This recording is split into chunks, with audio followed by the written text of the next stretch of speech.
Also tonight, brought to you by some Absolute, or what is that one? vanilla vodka. Oh, okay. Jackson Triggs helped me out. Okanagan Estate Wines. Anyway. So, I've already had one of these cups that's about as big as my head. Mm-hmm. This is the second one, right to the top, and yeah, I'm already feeling pretty tipsy.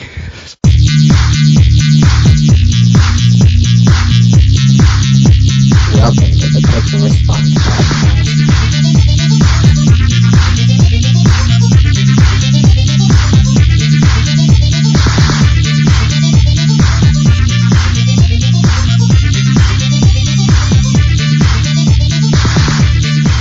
Yeah, welcome to the Pitch and Response podcast, video edition. It's the first time this has ever happened.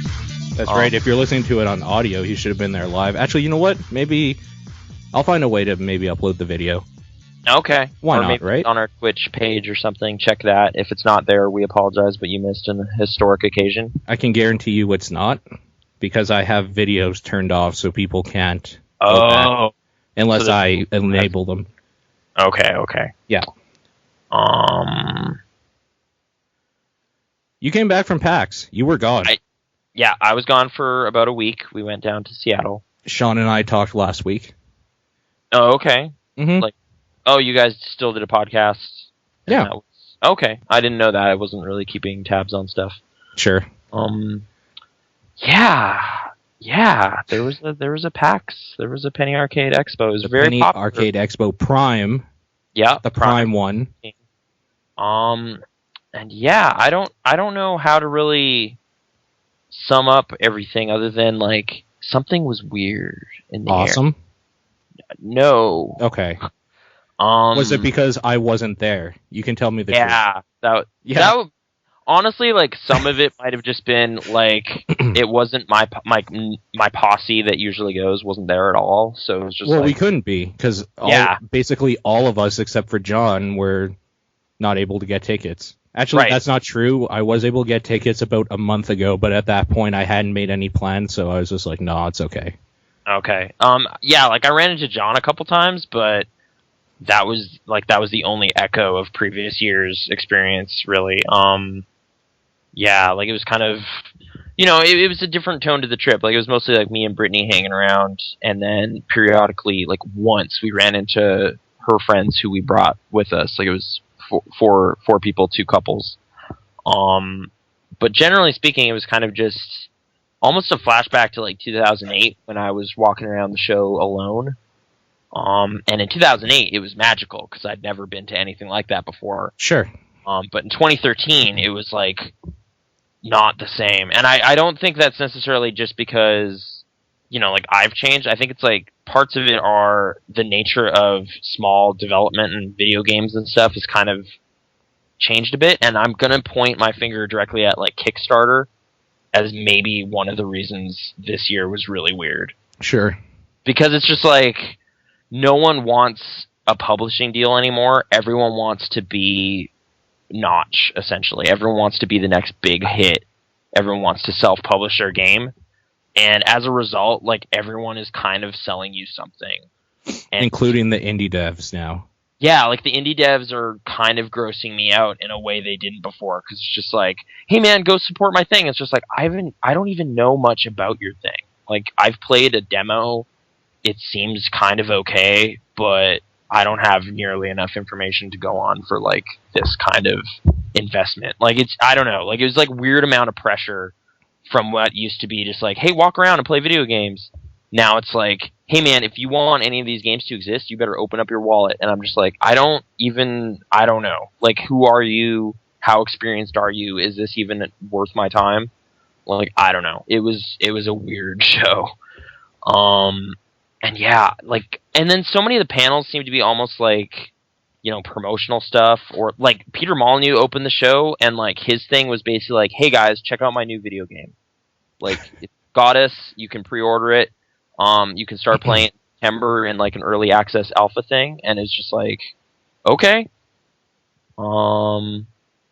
Wait, who's I'm trying to read the chat if it's because we're wearing weird things we're children, or if these opinions are bad. Oh, no, it's because they're talking about who's the oldest and who's the youngest. It has nothing to do with us right now. Okay. As narcissistic as I know you can get, I'm sorry. I felt kind of like a cynical dick when I was there, but it was severely impacting my, like, joy levels over the course of the show. Like, I'd walk out of a panel just kind of bummed out. Like, Rise of the Indies was a panel there, and they had... Haven't they risen? Let's just get that out there, right? Like, indie games, everybody recognizes them now for being, like, just kind of better in the sense that you can buy them for cheaper, and they do weird, neat things.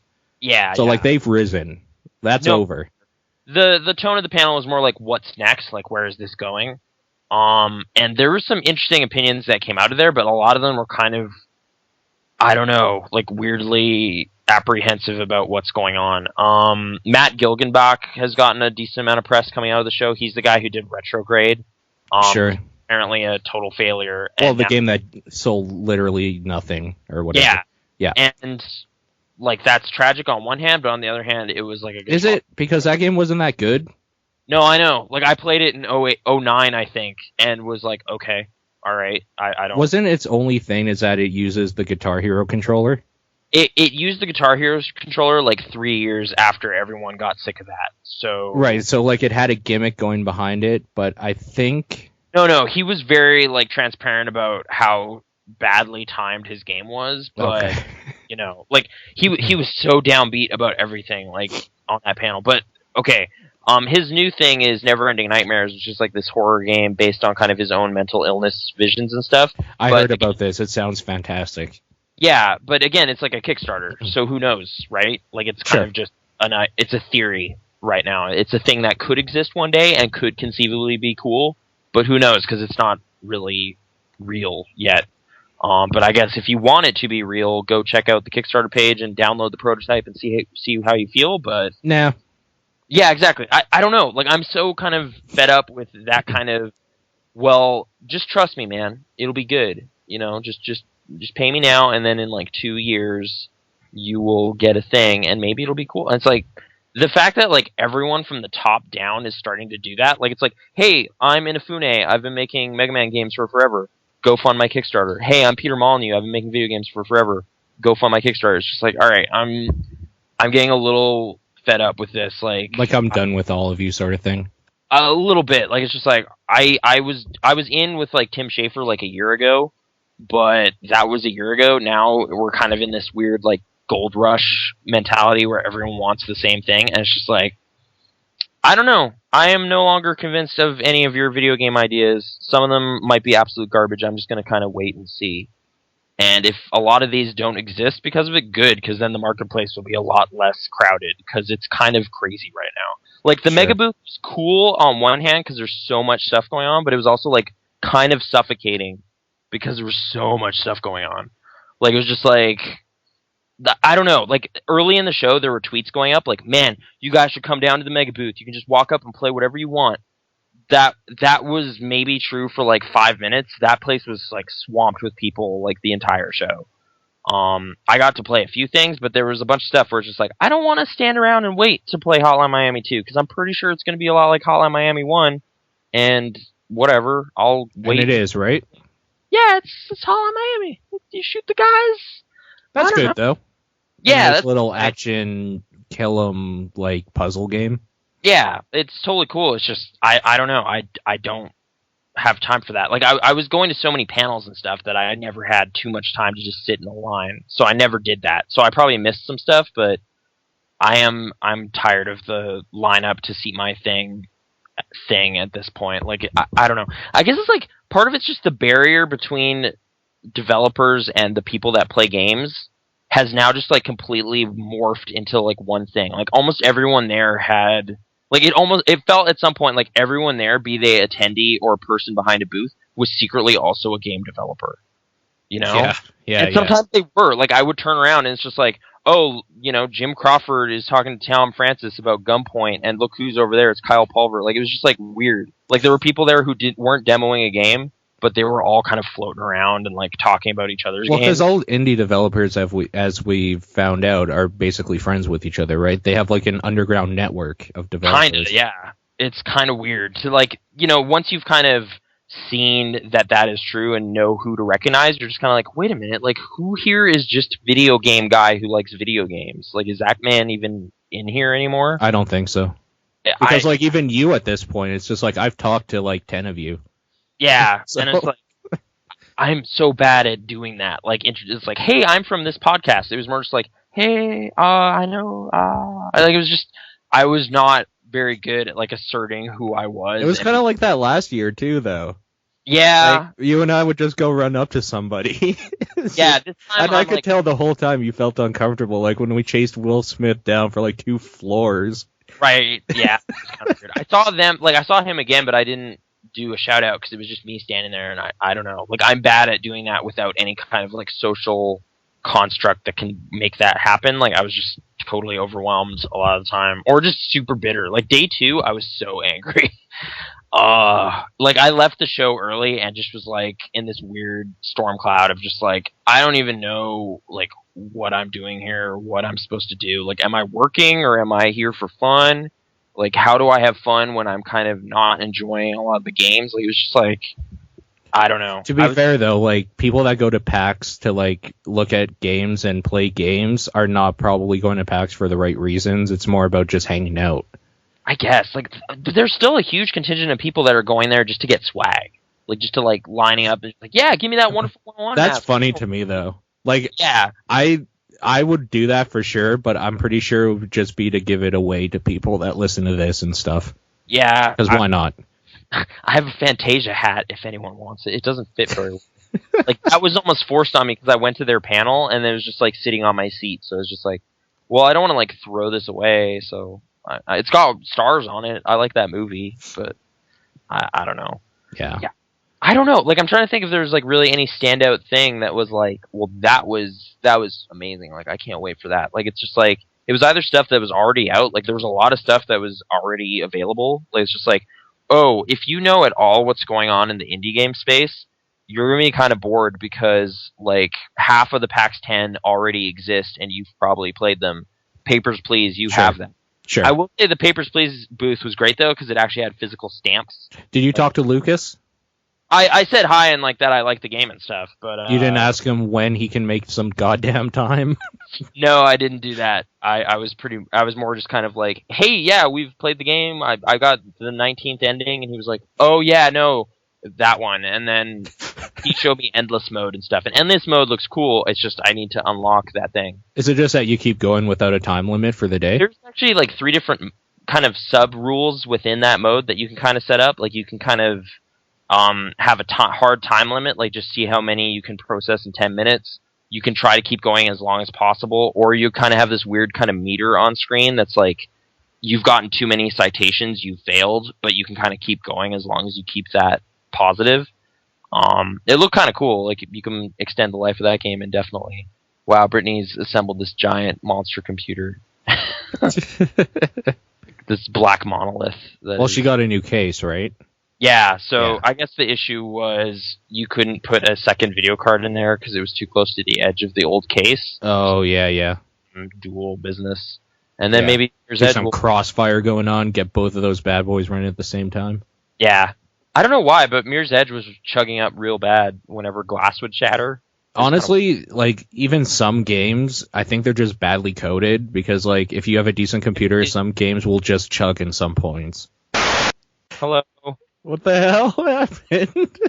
The internet, like, tripped. Yeah, the whole box. I don't know.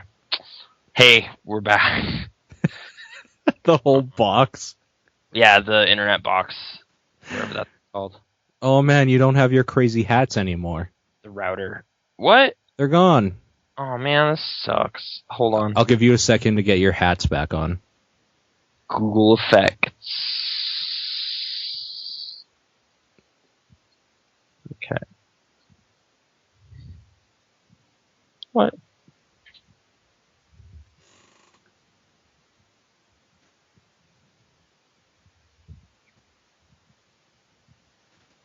Okay. Your unnecessary monocle, exactly. Mm-hmm. So I don't know what the last thing you were saying was, honestly. Okay. You were probably talking for like that whole time you were disconnected, I'm assuming. A decent amount of time, yeah. Day 2 was bad. Had I said that? Day 2 was bad. Yeah, day 2, I left the show early, kind of in this weird storm cloud zone. Mm-hmm. Also, I was really hungry, so I went back and ate a bunch of pizza and then fell asleep, and woke up just in time for the giant bomb panel. I was actually literally the last person allowed into the theater. So you were at the very, very back. You didn't get any of that epic Disney swag? I did, actually, because there was one seat available on the far left side of like the 4th row. So I was in the same row as like Brad Muir. Nice. And like a bunch of like upfront people. So I got like $2 of harmonics money. Cool. Well, I mean, like everybody did, right? Apparently not. Apparently it didn't actually filter into the inner crowd very well. So a lot of the edges got most of it. Okay. Yeah, that was... So I watched that online. Okay. I found, like, I know it's a site and blah, blah, blah. I found it kind of gross that they had their Disney friend come up and promote their game. Like, that still kind of bothers me. Like, when they go up there and they're, like, talking to the crowd or whatever, or, like, John Drake goes up there and basically belittles everybody and, like, throws down, like, that's fine. Mm-hmm. When you have, what's his name, go up there and just, like, give stuff out for his game and then say the date it's coming out and, like, it's, I don't know, it's just kind of gross to me. Well, I mean, Disney Infinity is already out, but, yeah. Oh, right, no, I think he was talking about some expansion or something. Yeah. It does get kind of strange at some point because, like, they've known that guy for almost a decade. So it's like, it is a friend of theirs and it's his job and whatever, but yeah, I mean, if they're not gonna, like, ever weigh in on whether or not Disney Infinity is, like, a good thing, then... Well, they can't, right? Well, they could, they just won't because they don't want to, because it's a friend of theirs. Well, I mean, if they actually like it, they're gonna look shitty or whatever, right? Yeah, well, I mean, they had to do that for a while when they were reviewing Rock Band and stuff. Like, it's just like, hey, by the way, Alex Navarro, who we know really well, works there. So if that impacts, like, how you are reading this review, that's cool. We're just gonna let you know. Like, there was, like, a little editor's note on there. So if they kind of feel they need to extend that at some point, like, if there's, like, some elaborate coverage of Disney Infinity and they're just like, hey, by the way, we know John Vignacchi and have for a long time, that's cool, but yeah, I don't know. I mean, free giveaways. Like, Adam Boyes being now a pretty big dude at Sony is kind of weird, because they've known that guy for a while, too. So, for him to be kind of the face of Sony, and then giving away Last of Us or whatever, I don't know. That wasn't like a critical panel, it was just them goofing around, so... Sure. No, like, I understand that. I just still think it's a little bit gross. And, I mean... Obviously, but I'm going to say it anyways, it's a real bummer not having Ryan around anymore, watching that. Yeah, kind of. I mean, the Cards Against Humanity panel was like a giant tribute to him. I missed, like, that was live streamed? It was live. I missed most of all of that. I got in to the live stream at the part where they were showing the, like, video of him burning money and everything after. Yeah, that video is pretty fantastic. It's great, yeah. We went to try to get into that, and it had filled up like at least an hour and a half before the event, so that kind of sucked. We left the Double Fine party to go try to get into there at like 8:15 or thereabouts. So it's like an hour and 15 minutes before the panel started, and they were just like, "Oh no, it's full. Please go away." It was just like, "Oh, okay." So I watched the the archived version of that like 2 days ago. So yeah, that was kind of unfortunate that we weren't able to be there for that, but yeah, that kind of filled in a missing blank for me, because like we were at the Double Fine party and it was just really weird because it's like, why is like everybody leaving? And then it's like, oh, Brad Muir left to go to that. Okay, now I at least know what that was about. Like, sure. Yeah, I gotta say, like, the Double Fine party was weirdly disappointing compared to last year, just because like it ended so early compared to last year. Well, like, I saw you tweet you were going to it really early, because last year I think it happened at like what, 8 or 9 or something, maybe. Maybe. It started at 6, and we left around 9:30 or something, and it was totally winding down. Like it was like, half the Double Fine staff are already gone. And yeah, like the main thing that like really differentiated this year and last year was like weirdly, like how much Idle Thumbs awareness I had this year made this year strange, whereas last year I had no idea what that was. So it was just like, oh, who's this guy? I don't know. And then like talking to Chris Remo for like an hour. And this year, having more context made those conversations really weird. And also, Idle Thumbs meetup happened like the first day, and it went really badly. How so? There were like 24 people.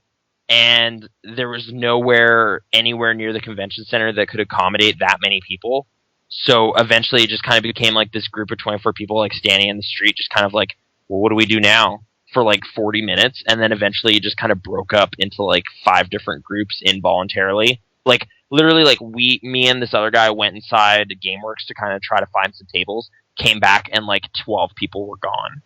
And it's just like, oh, I guess they just kind of ditched us. And then like 6 more people were like, all right, well, we're going to go over here. And it was just like, okay.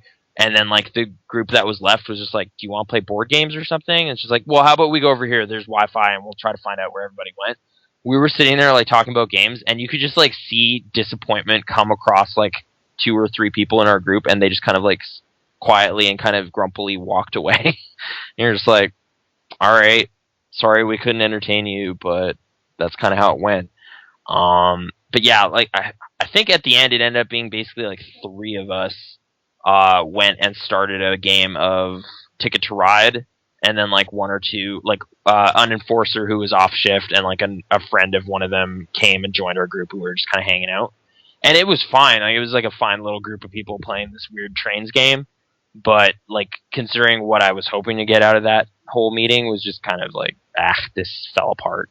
Chris actually mentioned it on the podcast this last week, just kind of apologizing for how weird it was, because it was super weird. Like, it was just like 24 people who like kind of didn't know each other at all, and yeah, oh man, now I feel all self-conscious. Thanks a lot, Meowth. Jeez, calling me out on my own show. I know.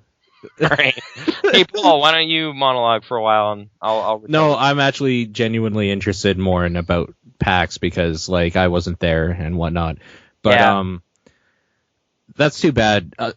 Like going back to the giant bomb panel that I watched or whatever the video of, I do like that Patrick was actually like, well, we would just basically steal all of our jokes from Idle Thumbs. It's like, yeah, you guys do. Well, like a good portion of everything from Idle Thumbs. Well, I mean, like Scoops and the Wizard. The Wizard stuff. Shitty Wizard, yeah. Over. And I mean, it honestly seems like those dudes are kind of like up on weird games coming down the pipe before a lot of other people are. So it's just like, hey, we're talking about Cart Life, and then like 3 weeks later, other people are talking about Cart Life, and it's just like, yeah, you can kind of like they're kind of more on the pulse of this stuff than some other podcasts. So they also don't do reviews though, so that kind of I've been actually thinking about that lately, just in like how valuable are reviews anymore, because like a lot of the time they're not. Well, I mean, I think it's this past week, like a bunch of Rayman Legends reviews came out, and she's like 5 out of 5, 5 out of 5. And she's like, I don't care, I don't want to play that. Like, I just I'm with you. Like the other one, what was it, Origins or whatever? Yeah, it was okay. It was fine. It was a platformer. Jumped on shit. But yeah, I don't care about this other one at all. I don't care that it's charming. I don't care that it's like tight controls or whatever. I don't care about any of that. What I do care about is the music, and I can listen to that in my headphones while I play another game. Yeah, that's kind of a thing that happens with some games. Like, this game has a great soundtrack. Okay, I'll buy that then.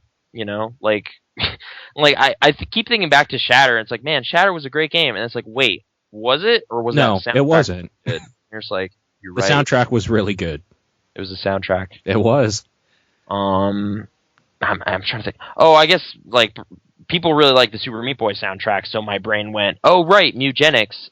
There was a trailer there, and I got a comic book, and that sounds funny. But that's good. It basically looks like Hoarders. Like it's like they're making a Hoarders simulator. So I can get behind that. Yeah. Well, I'm kind of living it, so whatever. Oh really? No, not at all. I have like a computer, couch, and a TV here. Everything else is not mine. Oh, okay. So, yeah, I guess we don't have a cat anymore. I guess that's news. What happened to Vinny? He didn't die or anything. He's still alive. It's more just like cat sitting while we were gone turned into, hey, you should probably keep him. And then that went like, yeah, okay. And there's like, oh, I was kind of joking, but at the same time, this might make things easier. So, okay. So yeah, we just don't have him. I mean, like, we're in a basement suite, and I was in a basement suite prior to that too, and it's just like, he has no opportunity to go outside or look outside, and I just felt more and more depressed about. You gotta buy him that cat grass, yo, and a fan. Yeah, then you're good. Something to keep him happy. I just felt like we were kind of dragging him down, and that someone else could kind of have a bunch of windows and stuff for him. I don't know. It worked out. Kind of miss him sometimes though. Just kind of like open the door when you get home. It's just like, oh yeah, that's right. But then you're wondering, like, is it because you're excited to see me or because you want to get out of here, away from me?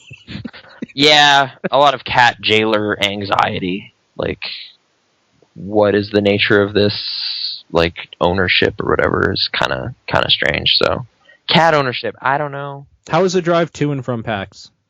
It went fine. I didn't end up doing any, though I volunteered a couple times. It was just kind of like... Who did you go with? Well, Brittany and some friends of hers, I guess, okay. who I've met before. We went to like a Christmas party last year with them and stuff. At their house, they make great eggnog there, so they're good people. Okay. And they'd never been, so I guess that was the main thing. Like we ended up with Brittany staked out 4 tickets, 4 sets of 4 one-day passes because that's how it goes now. That's how high the demand was this year, and then it was like, well, should we invite like a couple people who have been several times, or should we invite like someone who's never seen it before? And they'll be. Is that how it is though? Like, do you think they're maybe doing that so they could get more money out of people? I think they are. Yes, actually, I was kind of talking around it, but yes, it seems like there's a weird allocation of passes because obviously you want to stay for all 4 Should days. we just get this out of the way? I think the guys at Penny Arcade are just kind of dicks. Like when it comes to stuff like that. I think they take advantage of the people that actually enjoy the stuff they do. I am not talking about dickwolves. Yeah. No, I know. I'm just kind of wondering if it's like, is it as Dude, they have a Kickstarter for their site that gets millions of people every week.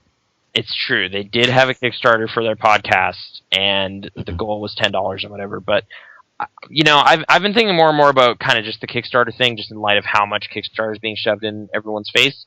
A lot of the time, it's just, are you a fan of this thing? Yes, you'll spend money on it. No, well then why do you care anyway? So... Well, I mean, you have to do that with Kickstarter, because then I'm not giving people money blind. Yeah, no one's going in there, it's like, I want to spend $20 on Kickstarter. What's going on this week? Oh, this sounds cool. It's like, no. I found out that this specific thing that I like is doing a Kickstarter, so I will help them. Sure. Like it's never like just general Kickstarter charity bucks that then would have filtered elsewhere. So whenever people get like really upset about someone high profile using it, it's kind of people who would never look there anyway. So it doesn't really even matter, because if those people are so high profile anyways, they could just do it on their own site and people will still buy it. And then they wouldn't have to give a cut to Kickstarter. Hypothetically, yes, but at the same time, like a lot of high-profile dudes are still using it. Like Peter Molyneux and Inafune came up this very podcast, and they're doing pretty good. It's kind of weird. I don't know. Yeah, like I don't understand why they're using it, but I guess because they jump on the bandwagon, maybe. They want creative control. They want their own industry. Essentially, they don't want to play the publisher game anymore. Like I get it, but at the same time, no, I mean, like, why don't they just do it through their own means, like? Oh, I mean... Like, I don't know, why doesn't, like, instead of making a Kickstarter, why doesn't somebody like PewDiePie just go on his channel and say, yo, donate to me? And then a million people that are like 12 years old will be like, okay, I think you're funny. I'm going to steal my parents' credit card right now. Like, people that are that big profile can do that. I don't understand why they're using Kickstarter in the first place, I guess. Well, I guess the Shadow of the Eternals thing kind of... That thing is so dumb. Well, like that went terribly, right? Like, that went terribly on their own site. I don't think they used Kickstarter, right? They had their own thing. They started on their own site. It went terribly. They tried it on Kickstarter too. It still went terribly. And then somehow that game still got greenlit because I don't know.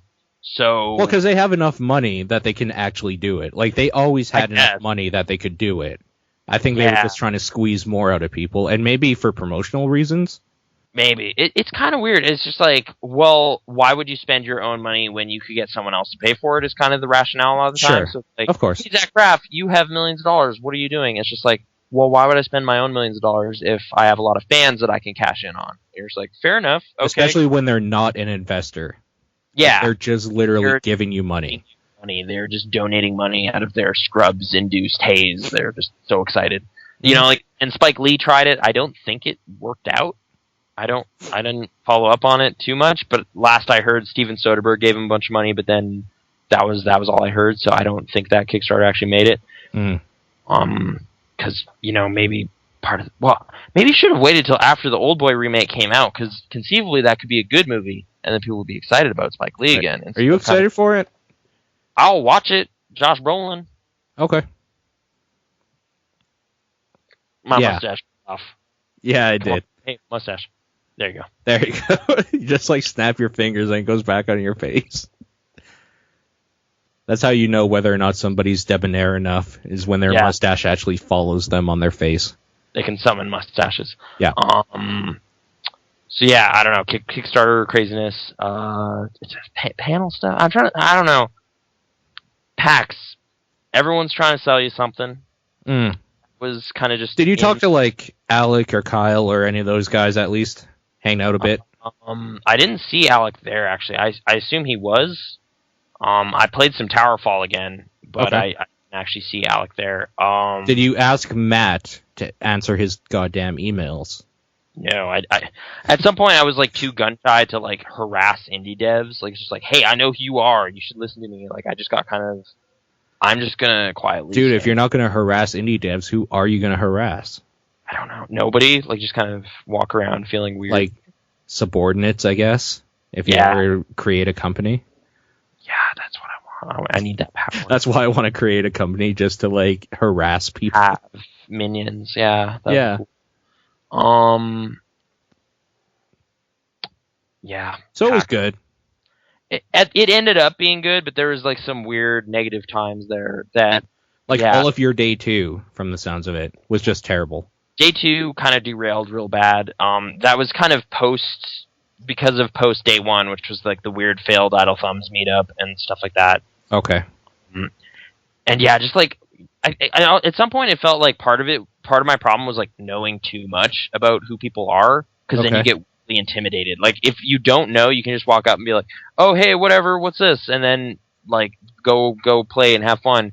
But if you're like, oh shit, that's the guy who made this game, I better be real careful what I say. Sure. Kind of like Catch 22 last year, where it's just like we didn't know either of those guys. So so it's easier to just kind of get excited and not know that the people who matter are watching. Like this time, knowing that, it's just kind of like, yeah, this game's real cool. But then I think you have to go in with the attitude that these people don't matter as much as you do, so they should be afraid of talking to you. That was kind of a weird, like, ego thing I was, like, trying to figure out, because it's just like, I don't, like, who is anybody here? Like, is everyone here secretly have a podcast or have a game? Like, well, I guess I just mean in general, like, even if you were a complete nobody, you're the guy who might or might not buy their game. Right. So they should be on their hands and knees, like bent over, ready to please you, right? I guess, but like that didn't help really, because like that was actually the tone in some cases. It was like there was like a desperation to everything. Like it was just like, oh, please buy my game. What did you know? Like there was some of that too, and it's just like, please, I don't know. I don't know. Please, like I've had years previous where like I played Need for Speed Shift and thought it was totally not very good at all. Like I was like, this is kind of shitty. But then there was like a PR guy right there, kind of like, so what do you think? What do you think? And I was just like, I don't know. Like the looks pretty nice and the cars control well. I don't, like he's like, no. But how do you feel? And it's like, I felt weirdly apprehensive because it's like this is a guy who's really invested in this thing. Do I tell him I think it's bad, or do I just kind of walk away? So I don't know. Did they have the stuff on the third floor, which is like they have the mega booth or whatever in the corner, and those are like indie games that are still games. Mm-hmm. And then last year they had the like indie games that were like betas or alphas or just like really kind of crappy. Did they still have that? I don't know if it's like a generalization or whatever, but it seems like post Minecraft, everyone is kind of trying for that rolling alpha mentality. So I wasn't really sure. Some of them were like, "Well, this is out, but it's not good. Are you going to fix it? Maybe." You know, like. Well, because like last year in that area, there was a game that was kind of like it was trying to play like Zelda with more Japanese like JRPG elements. Mm-hmm. And like the guy's like, "What do you think?" I'm like, "Well, I think it needs a lot of work, and even then, I wouldn't play it."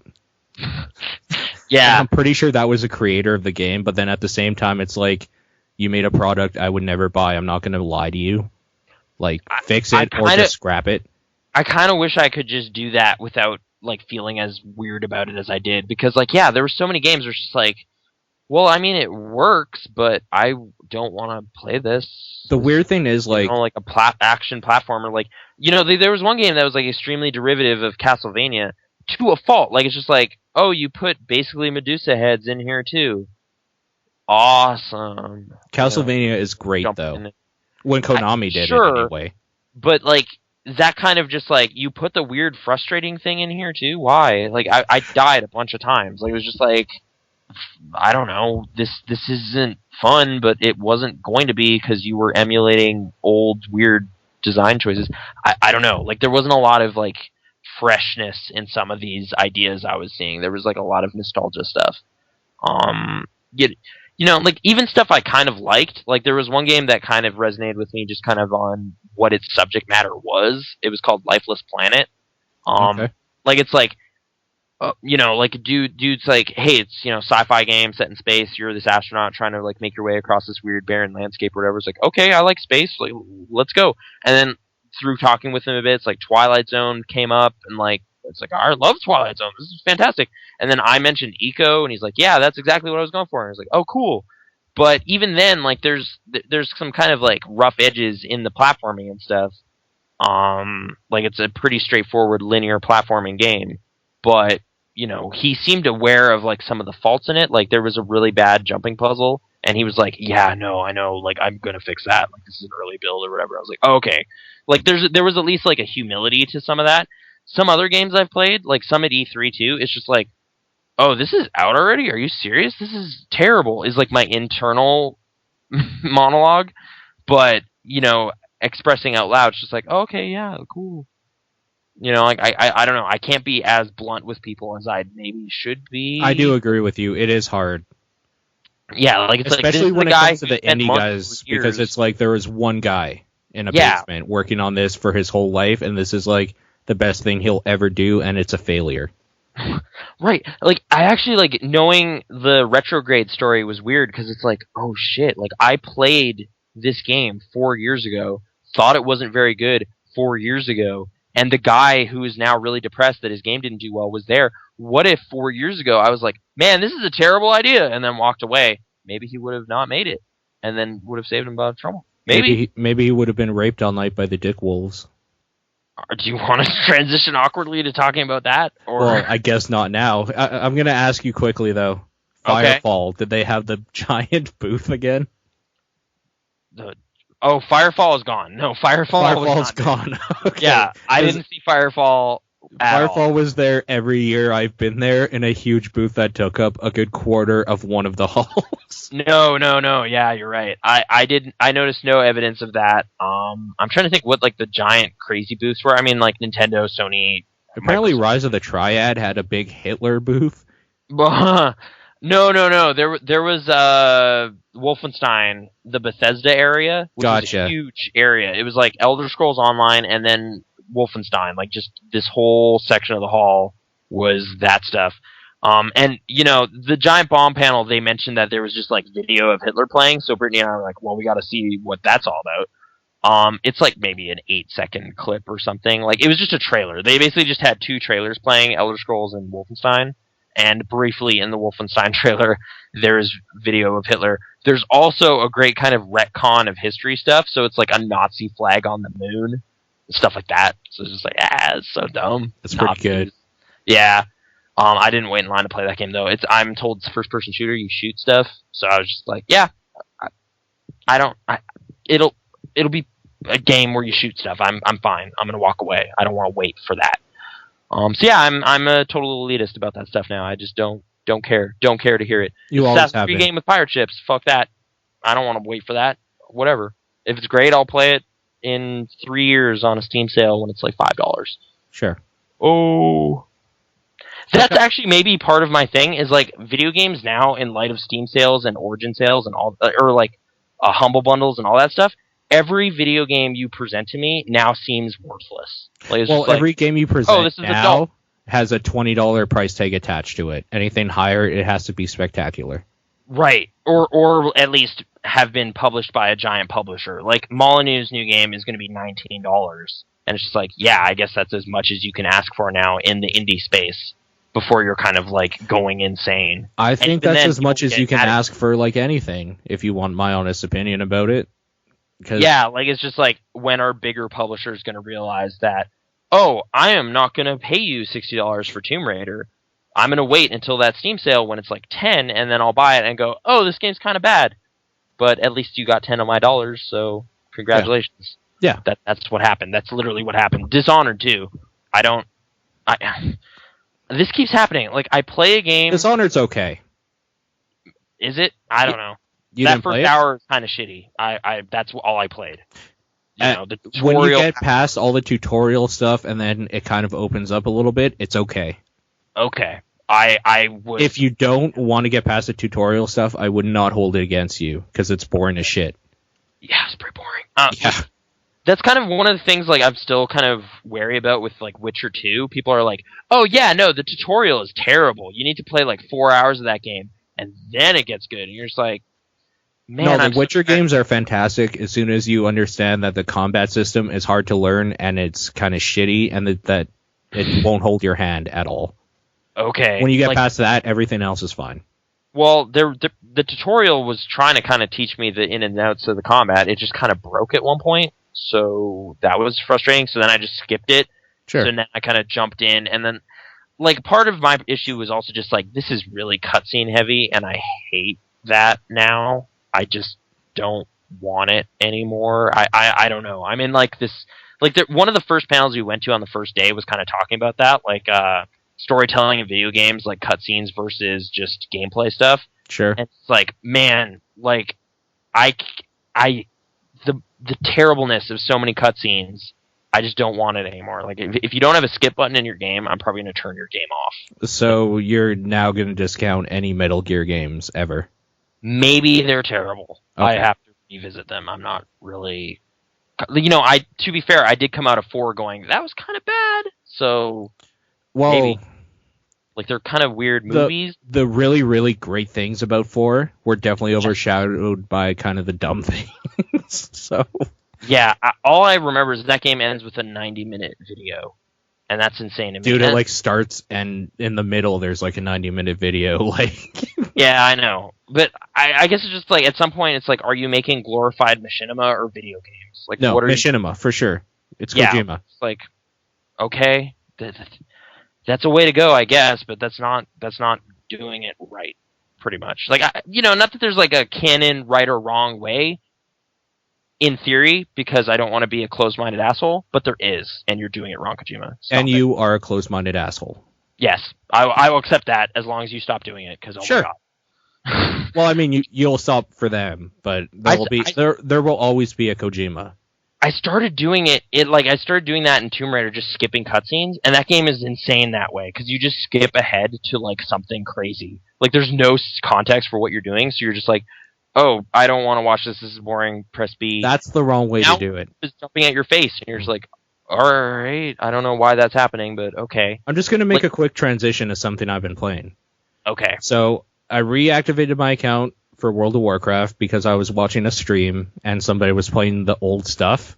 Okay. I was just like, these old bosses were fun. I mean, there's a lot of garbage about playing that game that wasn't, but like the actual encounters and stuff were fun. So I'm going to jump back in and see what's going on. And then I bought Miss of Pandaria because there was nothing I could really do to like further my character or to play really that I hadn't seen before. The cutscenes in World of Warcraft are done really well because they are at most 1 minute. Okay. And they are there solely for the purpose of setting up what is going on in the world and what you have to accomplish next.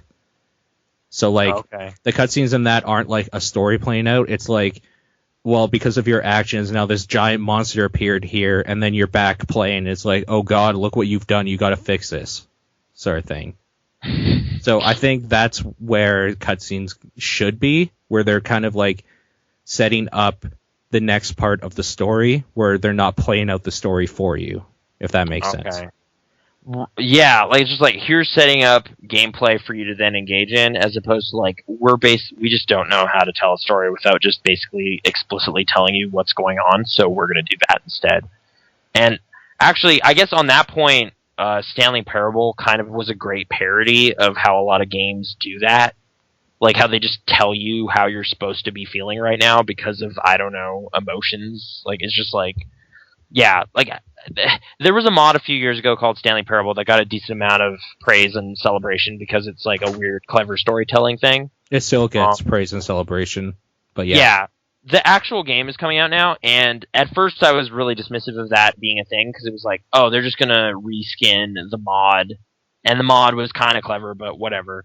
But based on the demo I played, like, they might actually be generating a lot of new content, and the reason I say that is because, like, the demo was an exclusive PAX-centric demo about demos, which was kind of funny. Okay. Like, it was kind of about, like, how playing a demo on a crowded show floor is, like, the worst way to know what a thing is. Sure. And it would kind of like joke about that. There was like a checklist in the game about stuff you need to have in your demo. There was a moment where I was like running through the game too fast and the game stopped and said, all right, you're doing a terrible job. You need to stand up and apologize to everybody here. And then it just like black like screen with white text on it said apologize. So it's just like, oh man, like it was like deliberately antagonizing the player and like making fun of the player, but that's because the player usually kind of does a bunch of dumb shit anyway. Well, the player's an idiot, yeah.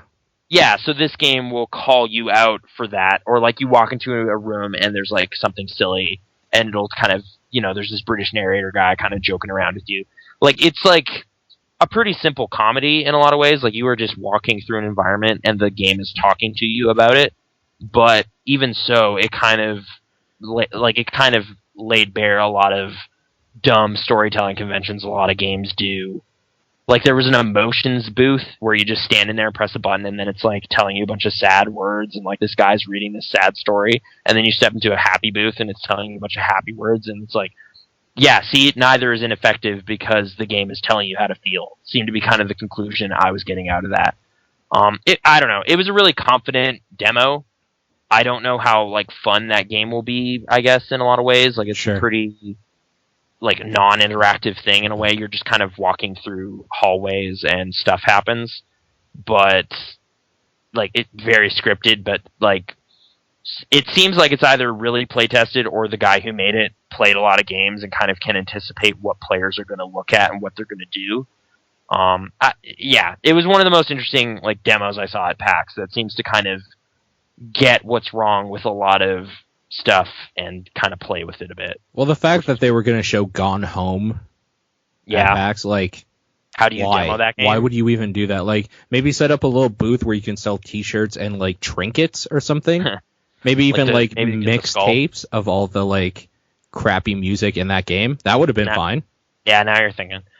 Man, I'm digging my digital style right now, I'm just going to say. It's pretty good. People can't see that on the audio version, but if I could grow this mustache, I would have this mustache. It would be awesome. You've tried. I know. You have tried. You had the handlebar mustache for a while, and you look like a pedophile. Yeah, just the bushiness. Oh, man.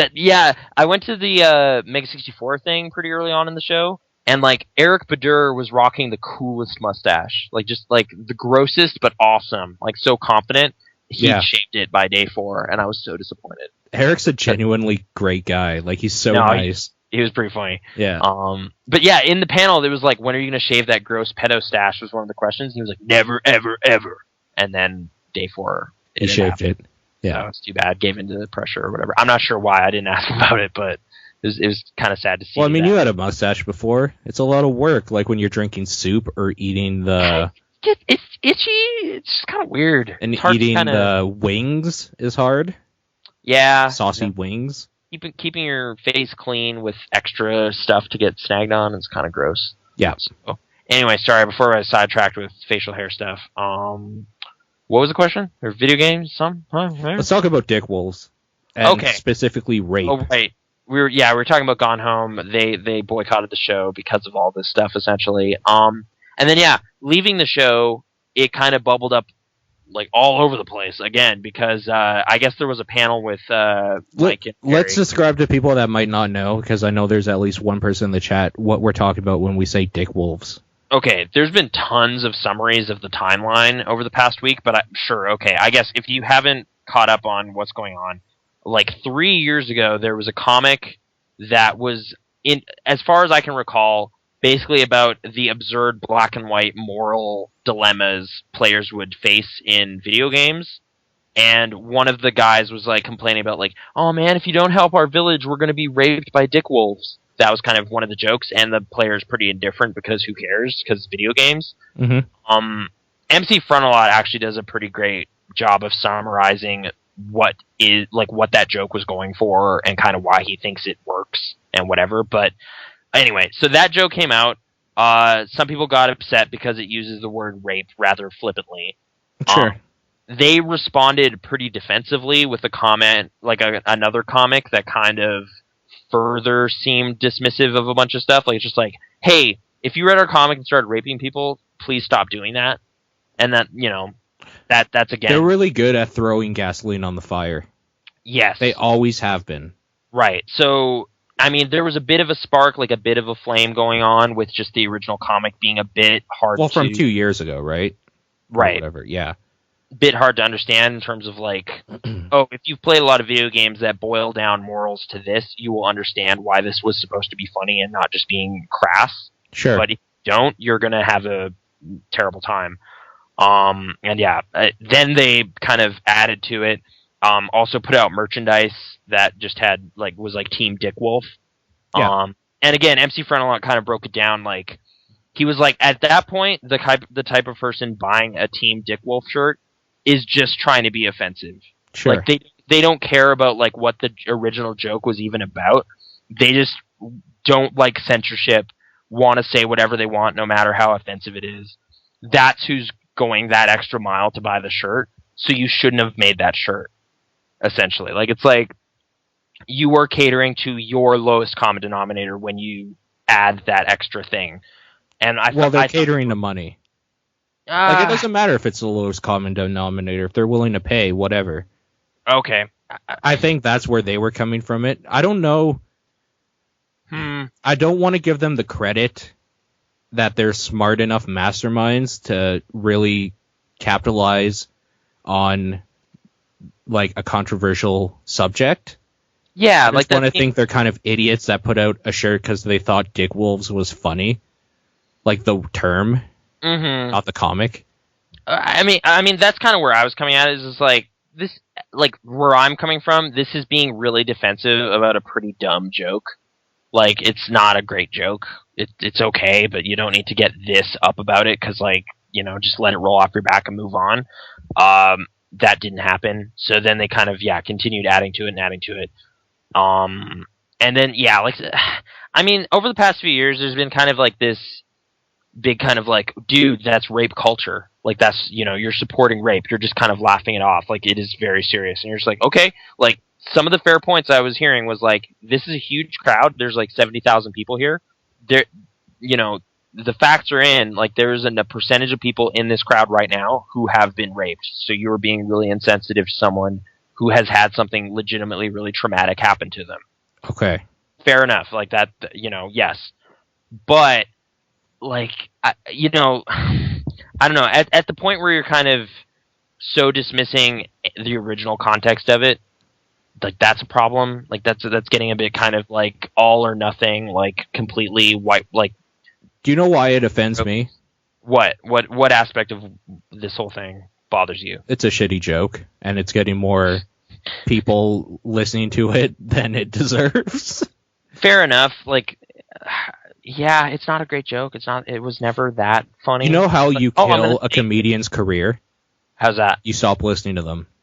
Yeah. That's it. Like, if you didn't think it was funny, you stop reading Penny Arcade.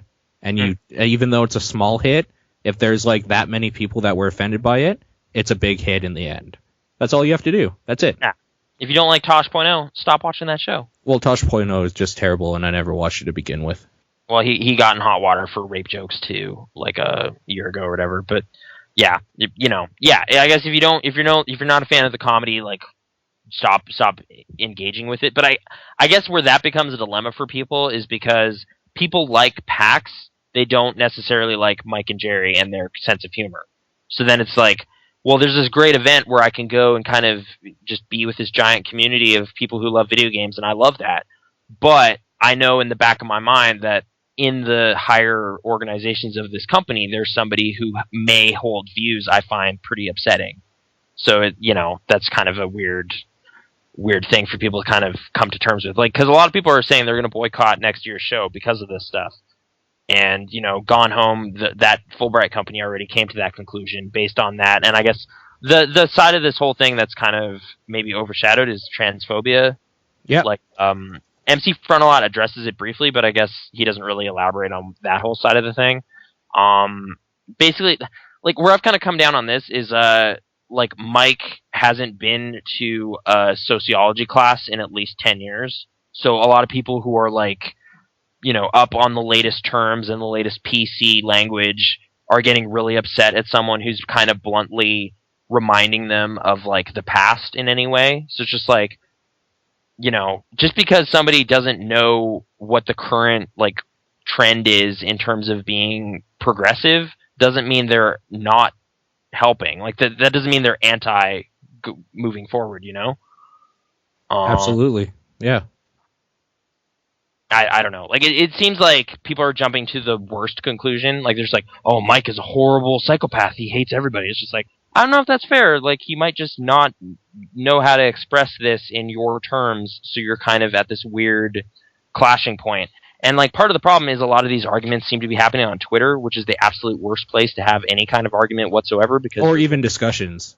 Anything, yeah. You can't express anything well on that. You know what Twitter is great for? I watched this video. When I'm just like, at Proton John, at Krasnor, at Sean, hey, what you guys up to this week? Yeah. Or just like, hey, do you want to go grab some wings here or something? Like, that has happened. Yeah. Like, we're doing a meetup at this pub. That hasn't happened in a while, though. Maybe I'm like, we should do that. But, yeah, just communication. But, yeah, if you're ever going to be like, hey, why do you like this thing? Or why do you hate this thing? Or what's going on with this? I can't. It's either like a long string of tweets and then people are angry because you're spamming, or it's just, hey, here's a link to some blog somewhere or some video where I actually try to explain what I'm talking about. That seems to be the only way to do it. And even then, people are being kind of judgmental about the tone Mike has been taking in some of those explanation posts. Like, it's just like, I don't know if he really is that apologetic. Well, he's not. Mike's a dick. I mean, once you get that in your mind, it doesn't matter. Like, whatever he says, he's going for just being kind of a dick. I mean, he was a kid that got picked a lot in school, and now he has money and people behind him, so he's just being a jerk about stuff. You get that in your mind, then whatever. Who cares? PAX is not about Penny Arcade. It, like, maybe was for the first year. Not really so much anymore. No, I mean, that's kind of one of my things, too. Like, honestly, though, like, coming out of the show, I was definitely like, man, I am a lot less keen on going back to PAX next year. But that was for my own kind of set of reasons. It wasn't like, oh, I'm going to take a political stand. It was more just like, that wasn't as fun as it used to be. Well, it sounds like now it's because you hate indie devs. So. Yeah, they were the last strongholds. No, that's kind of the thing, is it's just like, I think part of it's just like greed is kind of the forefront right now. Like, it's just like everyone wants to be a big hit, but they might not necessarily be making that interesting of a game. It's becoming the, like, E3 for people that can't afford the price to come to E3. Kind of. Like, There was one gentleman on the Rise of the Indies panel that had a really interesting perspective on it all, and it was basically just like the barrier for entry into this business is lower and lower and lower every year. I think his name was Andy Moore. Okay. It just came to mind. I haven't actually played any of his games, but it was basically like the tools for creating games is like now so easy. That's just going to continue. Like it's going to get easier and easier to make games to the point where it's no longer commercially viable to like be an indie developer anymore. You'll just like make games and people will play your games or not play your games and whatever. Sure. And like to me, what that sounded like was like, oh, that's kind of like YouTube. You know, like just throw something up on YouTube and whatever. Like maybe it'll work out. Maybe you can like do that. Maybe not. But you'll have made a video. That doesn't necessarily make you a filmmaker, but you'll be a game maker, sort of. It just won't matter anymore. Like that won't be that interesting a distinction. Mm-hmm. Whereas like right now they're still kind of fresh and new as like the tools become more accessible and stuff. But eventually it's just gonna be like, yeah, you know, like whatever. Like everyone can type, everyone can write words, you know, so you can make a story. But are you going to become a published author? Maybe not. You know, sure. Is that YouTube video going to ever do anything? Maybe, maybe not. Probably not. Probably not. Like we can say probably not because of all the people on YouTube, and even the like much bigger ones are even seeing like hits taken because there's so much out there now. Like there's a lot going on the internet, right? Yeah. So, like, and then add games to it too. It's just like, well, some of these games might be worth playing. Some of them, like a lot of them, might not be. So, you know. And then at that point, though, it's kind of like, what is the point of critical websites, like review websites? Because it's just like, well, they're not even covering everything. Like they didn't cover Cart Life until months after it came out. What, like, you know, who what are they for? You know, because they're just people. They're just trying to keep track of stuff. So I don't know. Like I've found myself placing less and less stock in what any reviewer says because it ultimately doesn't really matter in anything to me. Like it's like if I know that a developer I care about is making a thing, I'll probably find out about it. Sure. If not, like, you know, it's not like I need to find out about it before it comes out because by the time I do find out about it, maybe it'll be cheaper. So it's just like, oh, I didn't know Jordan Mechner's The Last Express was a cool thing. What is that? Oh, it's a 16-year-old PC game and it's $5. So I can play that for no money at all, essentially, as opposed to $60 back when it came out. And I'll, you know, that's a thing.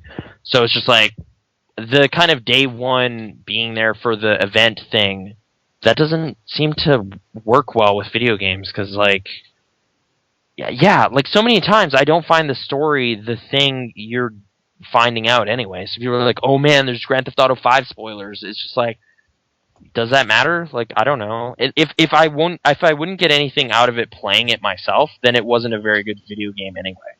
So, whatever. I still haven't read the Grand Theft Auto 5 spoilers. That's a real thing. Really? But, yeah. Apparently there was... Who doesn't care about Grand Theft Auto 5? You don't? No. Okay. I will probably buy it just to see what the hype is about, though. I'm one of those people where it's just like, you know how people say you vote with your wallets?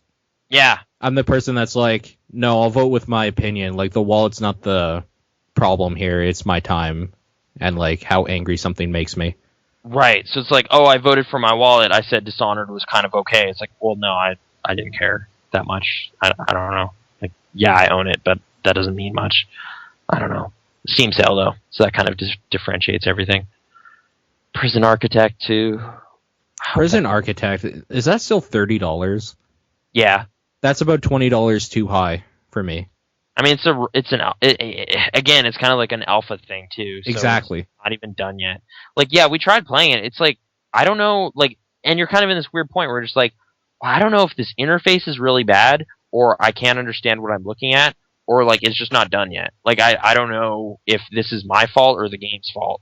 So I'm just going to kind of stumble through it and hope it works out. But sure, it was kind of a frustrating experience. Like, I like what they're trying to do, but I ultimately wasn't having that much fun with what I played.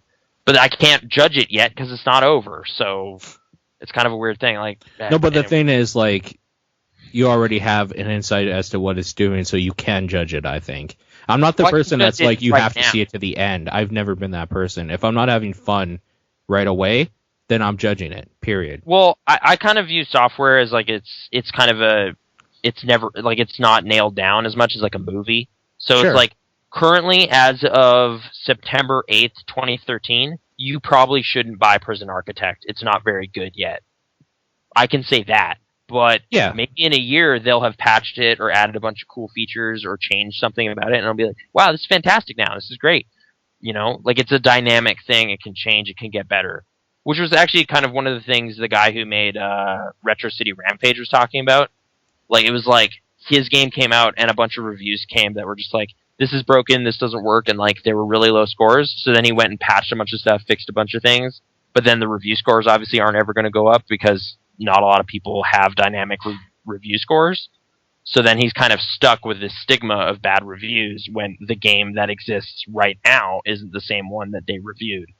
So that's kind of where like Polygon stands out as being like, maybe they have the right idea where like the review score can change depending on the current state of the game. You know, like if you remember how SimCity went, like it was like 9.5, 8, 4. Now it's like, you know, like, it's just like they broke it. They added this like server layer to everything that ruined the game. Don't play it. You know? I mean, if you're gonna do that, every game that basically I played this week would progressively get worse. Yeah. What do you mean? Like because it gets older and new stuff? Like as World of Warcraft, you progress in it. Like it gets worse because then there's nothing to do anymore. Dota 2, maybe not so much Dota and LoL, but like Diablo 3 can get better because they add stuff and then get worse because no one's playing anymore. Like I play very multiplayer experience games this week. Mm-hmm. Well, that might actually be a good thing for people to know, though. Like, it's just like, oh, if you missed the zeitgeist on this, it is not good anymore. Oh, like Fez. Well, sort of, yeah. Like, it's like the mysteries of this game have been solved. Now there's nothing for you to find, so don't worry about it. Like, almost maybe with Journey, too. Like, it's like the cooperative element of that game is not there anymore because no one's playing it. Or, for example, I'm playing Dive Kick on PS3. There's not a lot of people playing it. Why are you playing that? I don't know. I don't know. I really don't. I mean, it's a 2-button game. It's simple enough. I was practicing with the different characters and stuff, but yeah, it's a joke. It's a one-note joke that is starting to not be funny. I don't know. Was it ever funny to begin with? I always liked the idea. Yeah, however, that there was a game based around the like last few seconds of a fighting game where it's just like the first hit kills. I like that. I never liked the idea that, oh, this is supposed to be funny. Who gives a fuck? Like, really? I found it kind of funny for like 10 minutes at E3. So that was enough to kind of make me pay enough attention to it and spend $8 on it. But, man, yeah. I guess this might actually bring me to like multiplayer stuff. Like, you know, there's kind of been that distinction where it's like, oh, if you play this with a room full of friends, it'll be more fun. And it's just like, I think I've said this a million times. That's true of like almost anything. Like, you know, hey, here's this ball. It's not very fun, but if you have a bunch of friends, you can play a game. And you're just like, well, yeah. Like, okay. You know what else is better with a bunch of friends but not as good by yourself? What's that? Doing heroin. Sure. I don't know how this directly applies. Because, like you said, you can make that argument for anything. We could do hard drugs together, and it would be funner if I did it than if I just did it by myself watching I guess My you're Little right. Pony or something. Yeah, like drinking alone is a lot sadder than drinking with friends, so do it with friends, and it's more fun. But, you know, like, I get what you mean. Like, it's kind of not a valuable thing to say at some point. And, like, that's kind of... It's been kind of one of the things that was, like, plaguing me about two specific games at PAX. Towerfall, which we've talked about, and Samurai Gun. Yeah, okay. I feel like I'm... Like, for a while, I was feeling like I was in this weird little crazy bubble where it's just like... Everyone realizes these are really similar, right? Like, really similar. Like, really similar. Didn't you tweet somebody and say just, like, isn't Samurai Gun basically just Towerfall with a samurai or something? And they were like, no, Samurai Gun's more just like Samurai and Towerfall or something. Yeah, no, they said the same thing, just reversed.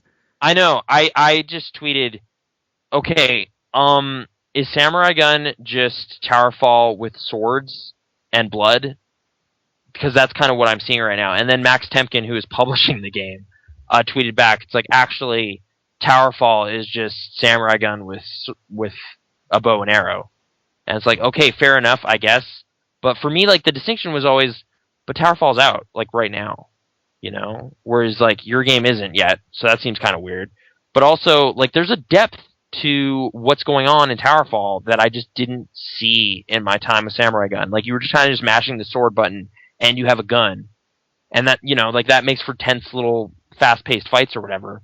But that there's, like, ammo to take into consideration in Towerfall just seemed more interesting to me. But also, I played that game first. Like, at the end of the day, though, like, it comes down to both of these games are multiplayer-centric games that are offline. So I don't think I'd play any of them ever anyway. You know? Like, outside of a convention where they make all the sense in the world because there's dozens of people around that want to play it, like, I don't think I literally, like, practically speaking, ever get to play either of those games. So I don't know. The first one to get online support is the winner, basically. Of course. It's like a tense, fast-paced little game that also lets people play it in the way people modernly play games. I mean, if you kind of go that way with everything, the Wii U has lost for everything, right? They have online, but do they? Yeah. Can I play Mario with you if I bought a Wii U right now? No. Yeah, okay. So they failed because that's Nintendo's thing, is Mario. No, I know. You're right. I did boot that thing up and being like, yeah, I'm going to play this with my friend across town. Wait, what? What? It's 2012. Like, yeah, no, that was totally nuts. You're right. But okay, we're taking a break. Yeah. Pause. See you guys in a bit. Mustache Man. Big boss. Did you get it? Yeah. Like a Metal Gear game I was trash talking earlier. I'll be right back. Alright, later.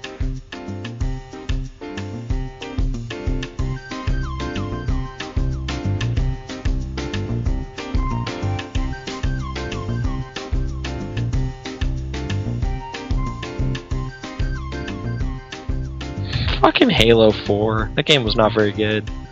It was okay, I guess. It was Halo. It was like, Halo. Yo, you like Halo? Then you'll like this game. I guess so, but do you go like, hey, those guys who made Halo 4, that's who I... No, absolutely not. That's who I want to hear from. That's how I determine what I do in my life. Honestly, they should never make a Halo game again. We need Bungie. They had the formula. Yeah, but hey, Destiny's coming out, so get your shooting over there, I guess. I don't know. Maybe. I mean, Meowth, I would have put Harry Potter movies in, but I haven't seen any of them, so I don't have much to say about them. The Harry Potter movies? Yeah, she's marathoning them, apparently. Okay, that third one was good, and that sixth one was pretty good, but that's all I got. Anyway. Yeah. Alfonso Cuarón, he is making a movie about George Clooney in space, so... Yeah. George Clooney is the most important person to ever go to space. I mean, Solaris was okay, but I never saw it. Actually, he's been to space before, so yeah. Steven Soderbergh. But okay. We were trash talking Halo 4 because the guys who made Halo 4 were trash talking Hideo Kojima. Yeah, he's a misogynistic, horrible person because sexy ladies. Well, no, he's just Japanese. Sure. Okay. I mean, I'm not trying to play the race card, but we both know, actually we all know, that the Japanese have a very different sensibility when it comes to half-naked women and teens and shit like that. In video games. Well, in their culture, in general. In their culture, but also, like, this actually dovetails okay with the thing that was brought up at this gender diversity panel I went to. Okay. One of the people that asked the question, I forget her name, Heidi something. I follow her on Twitter too. Okay. She raised a question where it's just like, okay, like a lot of the panel was kind of being like, well, you know, we need strong female protagonists that are doing very different things and like all this stuff.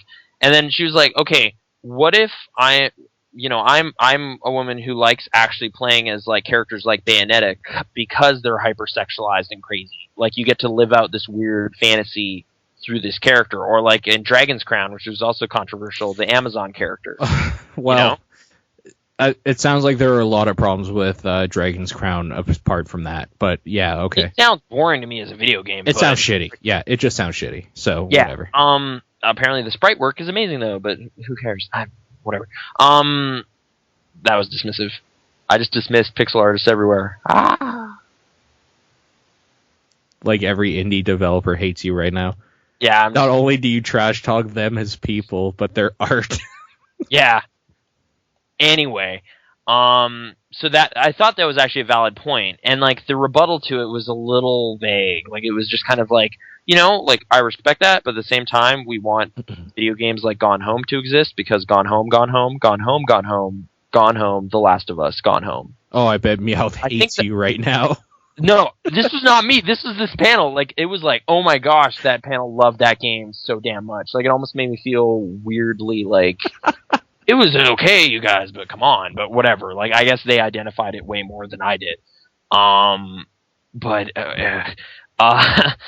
So, yeah, it was kind of weird to see, like, that opinion dismissed almost out of hand. Like, it's just like, well, no, there's too many sexy women. We don't want sexy women anywhere because sexy women are too sexy and it makes us angry. I don't know. I never understood that argument from people. Right. Like, it's just like, is Christina Hendricks' character in Mad Men not a great character because she's a good-looking woman? No, what? No, I mean, Joan is interesting. It has to be in everything, I think. If you ask me, that's my professional opinion. Right. For academic reasons, in everything. Christina Hendricks should be in more movies. Yes. Wearing less. Or in less movies. No, wearing less. That's hard to defend that. Right. Okay, whatever. Okay. But I guess there's a character design in Metal Gear Solid 5 that is a very deliberately sex pot sniper lady. Yeah. Which seems totally consistent with Metal Gear as a thing, because in that first video game they made, there was a sexy sniper lady, except it was PlayStation 1, so you couldn't really tell that's what they were going for. Sure. Now we have better polygons, and the real vision can be realized, and that's no good. So he was kind of being called out for that. Where was this happening, though? Was this just on Twitter? Yeah, I think so, yeah. Great. So a great place for arguments to go down. This straw man that we just created. As you hold up your cup of alcohol and take a sip, you fucking bastard. Exactly. All right. No, but like I even retweeted I even retweeted someone that was just like, "Hey, Kojima, this is what a real sniper looks like," or whatever, and it was just like a person in a ghillie suit. Stop right now. Yeah. Did anyone? I'm assuming everyone has pointed out. Wait, Halo 4 was the one that made Cortana a sexy stripper lady, so fuck you guys. Oh no, for sure. Cortana before was just kind of like a voice in your head, and then like a blue robot lady because we need to... No, like, Cortana in that game has been redesigned to be No, in Halo 4, they redesigned her to have these like crazy stripper thighs and a giant booty. So it's like, yeah, nobody's complaining about that. Like the multiplayer tuning team or something, it had nothing to do with that stuff. Like, that is the most hypocritical hypocrisy I've heard in a while. But it's Halo 4, so you can't say anything bad about it. Yeah, you can. What? Oh, whatever. I thought the consensus basically, like, even from the Halo community, was like, yeah, this isn't as fun. This isn't as fun. Like, in our very chat earlier, it was like, yeah, it's not as fun as 3. The online? No, but even people like were saying about like, why did they redesign Cortana to look like a stripper or to look like a big booty hoe? Like, it just makes no sense. She's a fake computer lady. And that they're kind of developing this weird semi-romantic subplot between a fake computer lady and a guy you've never seen the face of. Yeah, it's just like, guys, you don't have a lot of feet to, like. That's specifically why these people calling out Hideo Kojima is extra hilarious. But, does Kojima need to evolve his kind of mentality around characters and whatever? I don't know. Like, I think maybe, and I'll give you the reason why it bothers me a little bit. But, okay, sorry, continue. Snipers, right? Mm-hmm. They have been known, and, like, people have reported and stuff, like, when they were snipers or stuff, that, like, they would just be by themselves for, like, a week straight, literally crawling through garbage and like dirt and thorns and everything. Okay. I don't think you would want to do that in a bikini top. I'm just saying. I don't think you would be wanting to crawl on your hands and knees for a week without clothing. Okay, so you're just calling out that's just impractical. And yeah, the impracticality of it is what annoys me the most, apparently. Yeah, like, Sniper Wolf in the first game made no sense, because it's just like, dude, you're in Alaska, it's really cold, why would you zip down your snowsuit that far? But then at the same time, she had a snowsuit at least. Like, I don't know, it was weird. Like, it was like she was an idiot, but she had the proper gear at least. I guess I'm also just in light of your, like, you know, standing alone in a, you know, blind for 4 days as a sniper, who are you trying to impress? You know, like, it doesn't matter. Just wear a ghillie suit, you know? Well, and that's the thing, too. Like, that tweet I retweeted where it's like, this is what an actual female sniper looks like. You couldn't tell it was a female because she was in a full ghillie suit. She looked like a dude with the face paint and everything. Right. Like, actual soldier. Like, yeah, right. I mean, really, though, Metal Gear is so derived from, like, James Bond movies and, like, super sensationalized fiction stuff that it's not trying to be realistic. Of course. So, like, yeah, if you're comparing it to what it's actually more similar to, which is like X-Men and James Bond, it's like, oh yeah, this is just as sexist as those things, so whatever, you know? Like, I guess you could call, like, more stuff out. Like, it's just like, yeah, wait, why don't they redraw the X-Men characters to be more realistically proportioned? And why is James Bond still being all, you know, womanized and whatever? Get him out of here. Like, sure. Okay, but I don't know. It just seems weird to kind of highlight a specific thing. But maybe this is a cultural virus. Maybe it's spread too far. We've gotten too dismissive of all this stuff, and it's no good. But I don't know. They Not really. If they redesign Cortana, then they have earned the permission to start calling people out. But sure. As of right now, I'm gonna shake my bottle at you. Okay, shake my empty wine bottle at you? Yeah, sorry, I'm trying to peel off this part of it because, I don't know, it bothers me. Yeah. But which means that you're getting a little toasted right now. If something that small, it's bothering you. This is important, but okay. Yeah. Anyway, just Metal Gear Solid. Let's talk about the RoboCop trailer. Which is basically Metal Gear Solid, right? No? What do you mean? Because they're just making another RoboCop when there doesn't need to be one, just like Metal Gear Solid.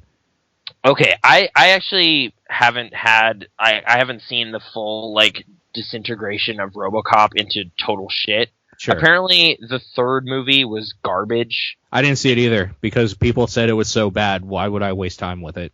Yeah, it's PG-13. They recast him, all this stuff. And then they also put in, I guess, like, there was a TV series or something at some point. Oh, Mario 64 Mario has it right. RoboFlop is more like it. Oh. Oh. All right, fair enough. I saw the trailer, like, you know, I'm kind of down for weird, you know, remakes of stuff because maybe they got it wrong the last time. I don't know. RoboCop was okay, but it's been 26 years. Maybe they could. You even said the Total Recall remake was terrible. I'm just gonna put that out there. Terrible. You did. Did I? I thought I said it was like kind of bland and underwhelming. Well, you said it was a waste of time or something like that. Basically, like, I forgot what I saw like 3 hours later. Like, yeah, it's totally unnecessary. But again, I wanted to believe it could be true. And like the one time it went good was that Dredd remake. Like, the Dredd movie was actually great. So but was it a remake? It was more like just adventures in the life of Dredd. Yeah, they actually made a Dredd comic book movie proper. Sure. As opposed to that 90s Stallone thing that was not. I rewatched that actually shortly after watching Dredd. I think we talked about it on the podcast. It's terrible. It's pretty terrible. It's really bad. Yeah. His name's Joe. Joe Dredd? Isn't it? Joseph or something?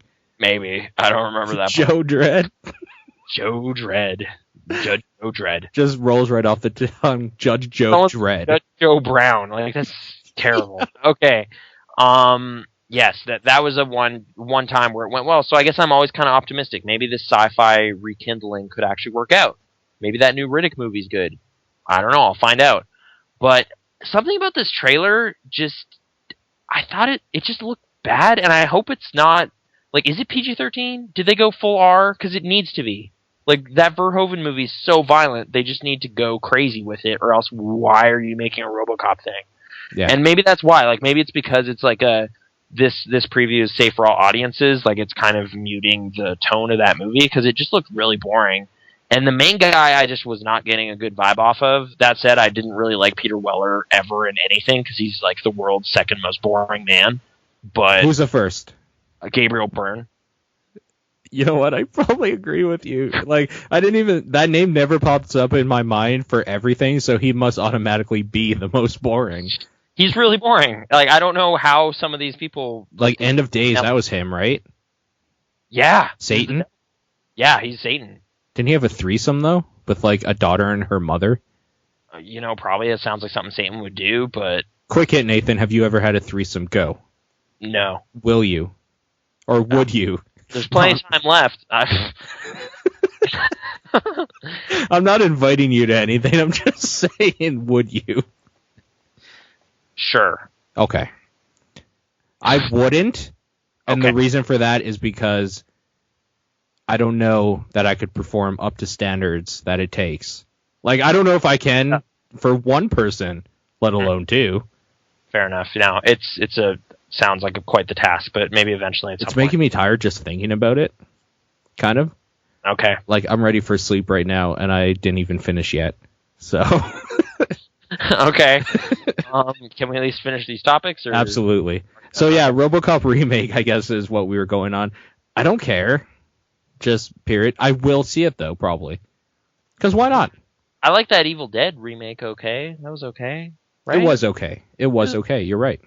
So, I'm not, quite done with it, but at the same time, like, something about the redesign, too. It's like, hey, we need a black costume this time. It's just like, this just looks bad. It doesn't look distinctive somehow. Just bring RoboCop back. Like, what's so hard about that? Armor with the weird helmet. I don't know. I was nothing I saw in the trailer had me that keen on it. And who's the director? It's like some Spanish guy who made some movie. Yeah. I mean, Spanish people make a lot of movies I'm sure we never see, so whatever. It doesn't matter. Yeah, I don't know. He doesn't have much track record. We're calling you out, Spain and Mexico. Start making good movies, I guess. Yeah. Man, I am kind of nervous about Gravity.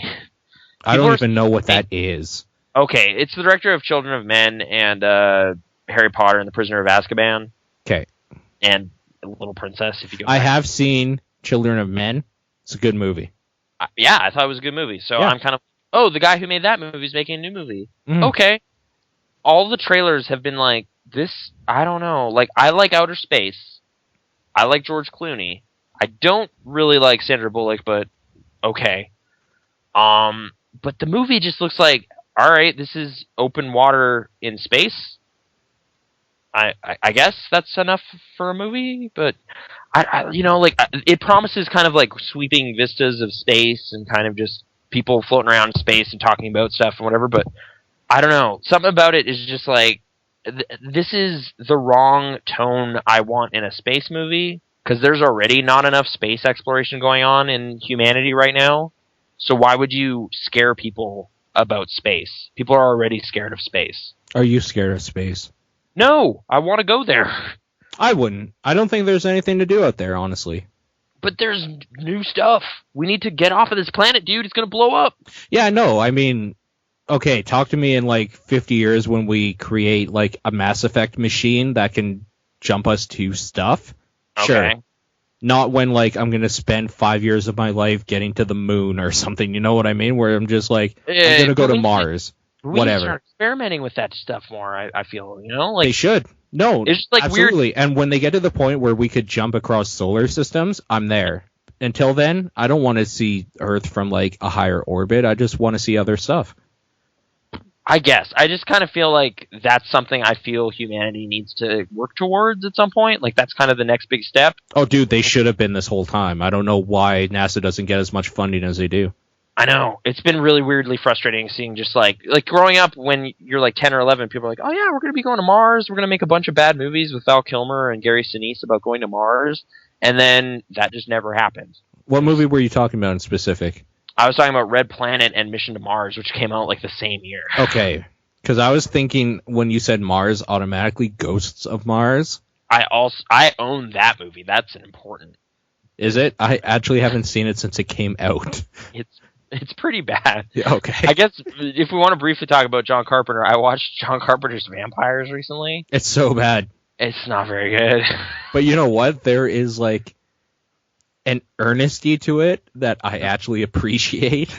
It has some okay ideas. Like it's just like, oh man, there's a whole conspiracy about vampires that the Catholic Church is in on. They know where they are, but they're kind of down with that, and that's not cool. Like I don't know. And there's like this weird super vampire that they're trying to stop, and he just like murders everybody. It was okay for like 20 minutes, and then it became kind of a background movie while I did other stuff. I find there's a lot of background movies that are fantastic. No, finding a great background movie is Netflix is awesome. It's kind of important. Yeah, I think. It's just like, well, I don't want to watch this, but I wouldn't mind if it's just on. So it's like, yeah, like that 2 out of 5, 3 out of 5 kind of movie where it's just like kind of going on and you're not really paying attention, but periodically you can look at it and be like, yeah, all right, this is kind of cool. I'm being asked from the chat for you to talk about how you're secretly racist against dinosaurs and vampires. I don't know how this came up, but I'm pretty sure you are a racist in general, so discuss.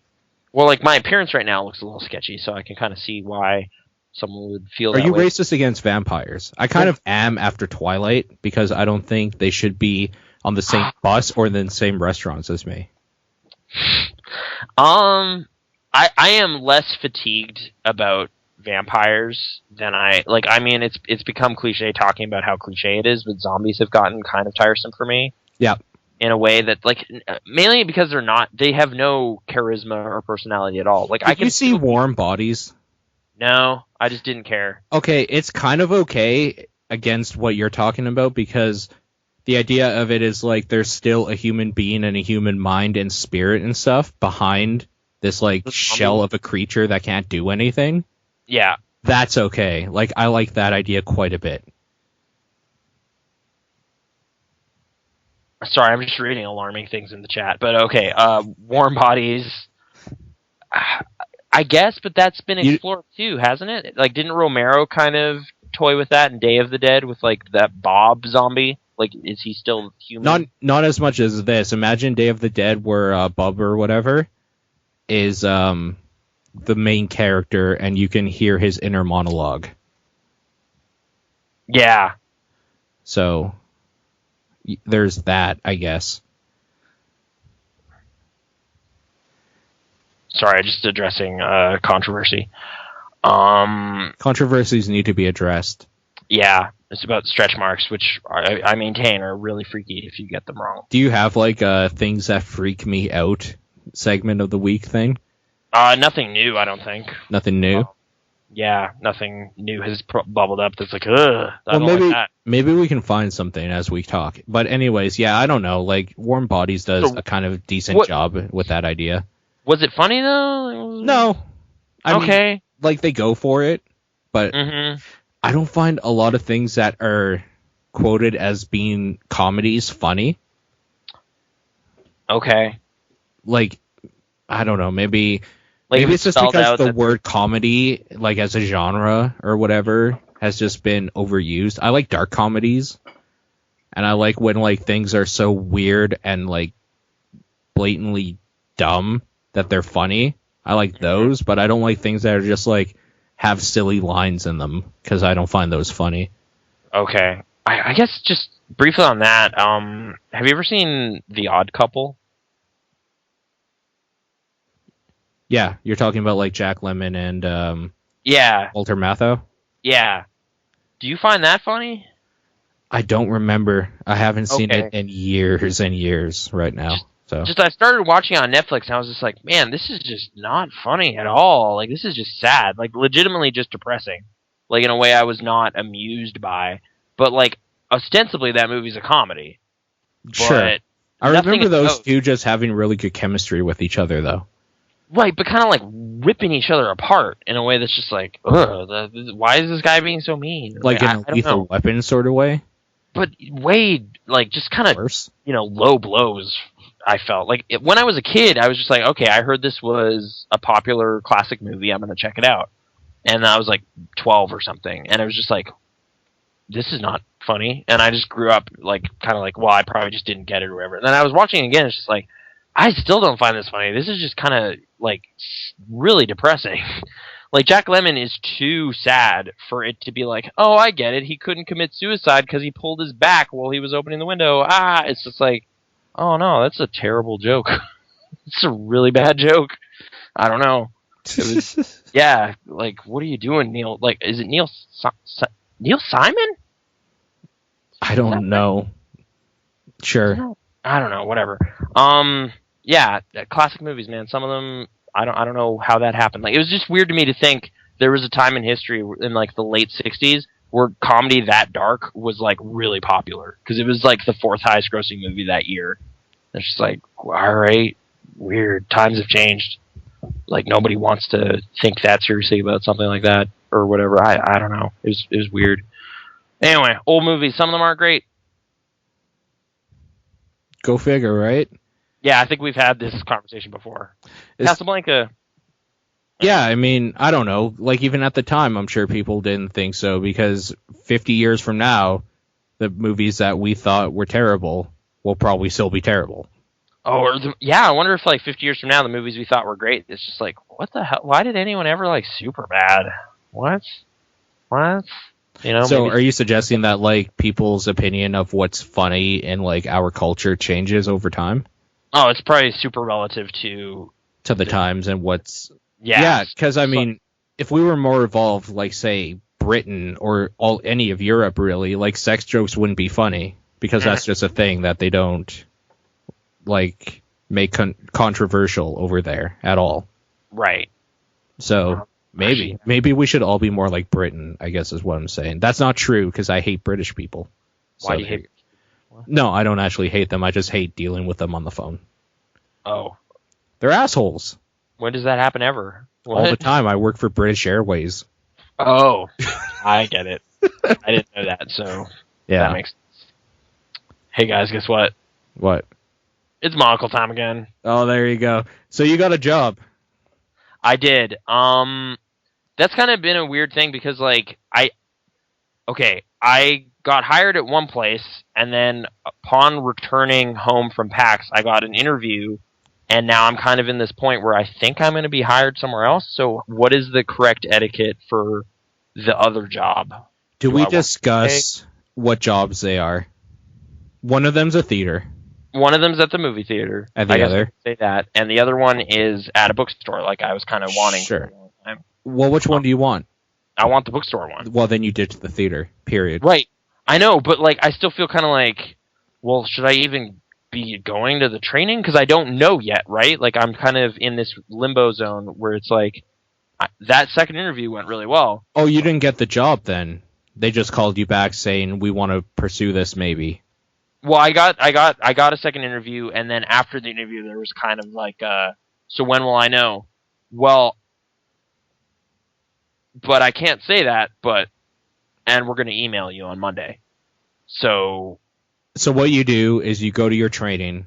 Yeah, that's what I've been doing. No, you have to go to your training for the theater because you've already made the commitment.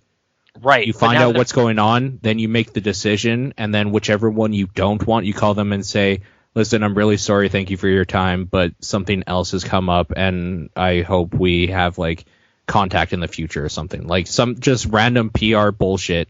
Okay, so there's a polite way to do this. It's not like, wait a minute, you were learning about our behind the scenes, and you got a code. Whatever. No, absolutely. Like, have you never turned a job down before? No. Not really. Okay.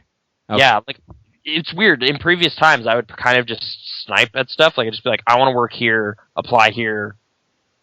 No? Okay, apply here. Okay, so now you got to think to yourself, though. Yeah. Which place would you prefer benefits for? Because I know you see a lot of movies. Yeah. So you would get first access to some movies if you, like, got to run the projector or whatever. You'd get to watch them for free, or you would at least get a discount. Yeah. So is that not as important as maybe having a job that doesn't suck balls? Because I heard theater jobs are kind of terrible. It seems like, well, I don't know in which capacity I'm going to be there, but yeah, it seems like there's a decent chance. I've known a few people that have worked in theaters. Yeah. And like when you join, you don't join as like a front, like a box office clerk or like a snack bar clerk or any of that stuff. You just join the as part of the team they throw you wherever you're needed at that moment. So you could one night be doing that, but you could be doing popcorn all fucking night and then have to like brush or mop up the I'm drinking too much. The theater floors after that. Okay. So like you might get like shit jobs, but you might also. In the training manual, like that, there was like, here's how you clean up vomit. Like, you know, you can expect some bad stuff to happen. Here's how not to get burned by the popcorn machine. I remember reading a Reddit article where it's just like, I work in a theater and found this in the bathroom or whatever, and it was a bathroom stall covered in blood. God, because like some guy puked up all of like his innards in a bathroom stall and then walked out. That's not supposed to happen. That's not supposed to happen. So then like people were just like, whatever you do, don't touch it or whatever. He's like, oh shit, I already cleaned it all or whatever, because that's his job. And they're like, no, you can't do that. You have to like call in special people and stuff because there might be like contamination in the blood and shit. And he was freaking out. That's horrible. That sounds terrible. It was the best Reddit thread I've ever read. Okay. Because it's just like, this person posts this thing that happened with a picture, and then it just gradually turns into him freaking out, thinking that he's dying.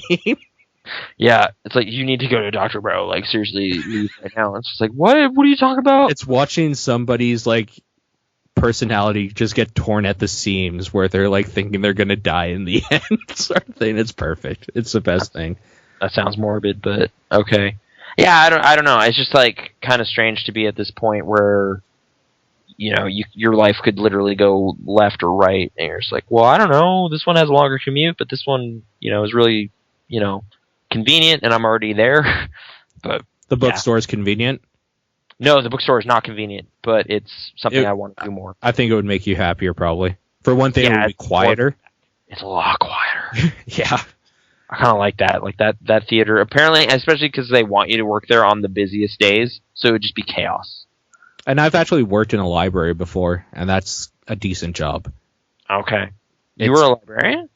Not a librarian. I was like an assistant or whatever, so I spent a lot of time just basically shelving books, helping people find what they wanted, because like back when everything was books, I knew the Dewey Decimal System because my mother was a librarian, so I knew it quite well. And I got a job volunteering when I was like 13 years old because I was the only 13-year-old that came in there knowing the Dewey Decimal System inside and out and like how to find stuff. So I would help them out and basically tape up magazines and stock shelves and stuff. And it was fine. Like, it was basic, just walking around with a book cart and like putting books away for a couple hours every day. It's a totally serviceable job. Like, I wouldn't mind doing that again, but I don't think they pay exceptionally well at like a library because libraries are kind of dying with the internet. Right. And I'm not sure what their current state is, but with the floods and stuff downtown, like they were in kind of trouble locally anyway. Mm-hmm. I did apply at a library too, but never heard anything back. So it seems like it might be hard to get a job there too, because since like the internet is a thing, they probably just want to hire a certain type of person that isn't necessarily maybe looking for money to live on. Well, I was just like, hey, English degree, books, and there's like stonewall, nothing, didn't hear anything. You're just like, okay, they just basically gave you the middle finger and told you to leave. Well, but without even being that direct about it. Like, it was just, it hurt a little bit. Have you ever been fired from a job? Not exactly. More so like let go. Yeah. Like, this position doesn't exist anymore. And you're just like, oh, okay. Was it something I did? It's just like, no, just the board decided without you there that this is not needed. And you're just like, oh, well. That was your last job, actually. Yeah, it was. That was awesome. Right around the time that you were getting kicked out of your house and had parking fines for parking on the street and everything. Oh, and the flood, maybe? Yeah, remember that? That was so good. 8 weeks ago. Yeah. No, things are starting to come together. It's okay. It's nice to be like, Like, there was definitely a brief period in, like, August where I was just like, am I, like, not employable somehow? What happened? And it's just like, oh, okay, good. I just was being too choosy or something.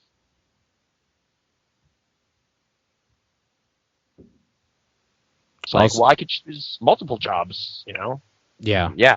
Like, there was one, actually, I just straight up just dismissed out of hand because I was just like, this sounds like I wouldn't enjoy it at all. It was, I guess I can say, right? It's not like I signed an NDA or something. Value Village.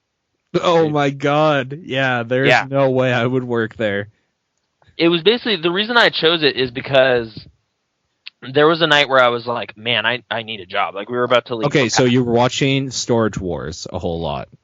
No. Or, what's that pawn shop one? You know which one I'm talking about? What? Do you mean? Pawn Stars? Pawn Stars, yeah. So you were watching Pawn Stars and just like, I gotta work in a place where people basically throw their garbage away and see if there's any treasures. No.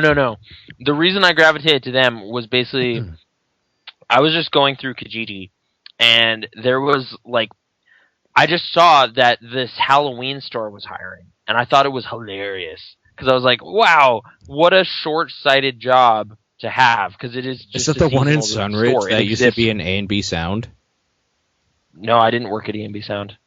No, what? was it the Halloween store that popped up where the A&B Sound used to be? I don't know. I think there's one on McLeod that just appears periodically.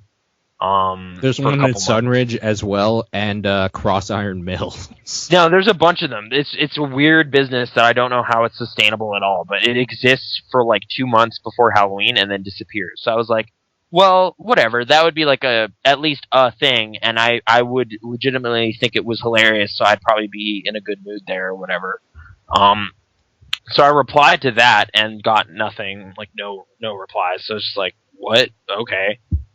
Should I not have said it sounds fun? Like, does that sound, oh no, we take Halloween very seriously. Yeah. There's nothing fun about Halloween, motherfucker. Yeah, no, this is a serious business. We need to get sales. You need to sell this many masks every day or something. It's just like, oh, okay. I don't know. But then I was like, wait, who else has Halloween stuff? Well, Value Village, they're hiring temp Halloween staff. So I'll be a Halloween guy at Value Village for like 2 months. Sure. And that'll at least like pay the bills for now, and I'll keep looking for something. But then when they replied with was basically like, oh no, we can have you like full time, but in like the sorting room. And I was like, well, hey, weird stuff coming in. Like, I get to kind of comb through Calgary's weird stuff firsthand. That could be fun. But it quickly became apparent, like, it's just like, oh, this is not going to be fun at all. Like, this is like really like a strict quota of stuff. You need to just be shuffling stuff through, like looking through stuff. Like, it just looked like a factory. And like a really weird, depressing factory because it's full of like everyone's former possessions. I don't know. It looked strange. I feel bad, like looking someone in the eye and saying like, I don't want to do what you do. Like that seems kind of. It feels judgmental to me. Like it's just. But you're judgmental, right? But not like that bluntly to someone's face. Like it's just like, I don't want your life. That seems sad. You've like that. When you said that, I thought James Vanderbeek in Varsity Blues.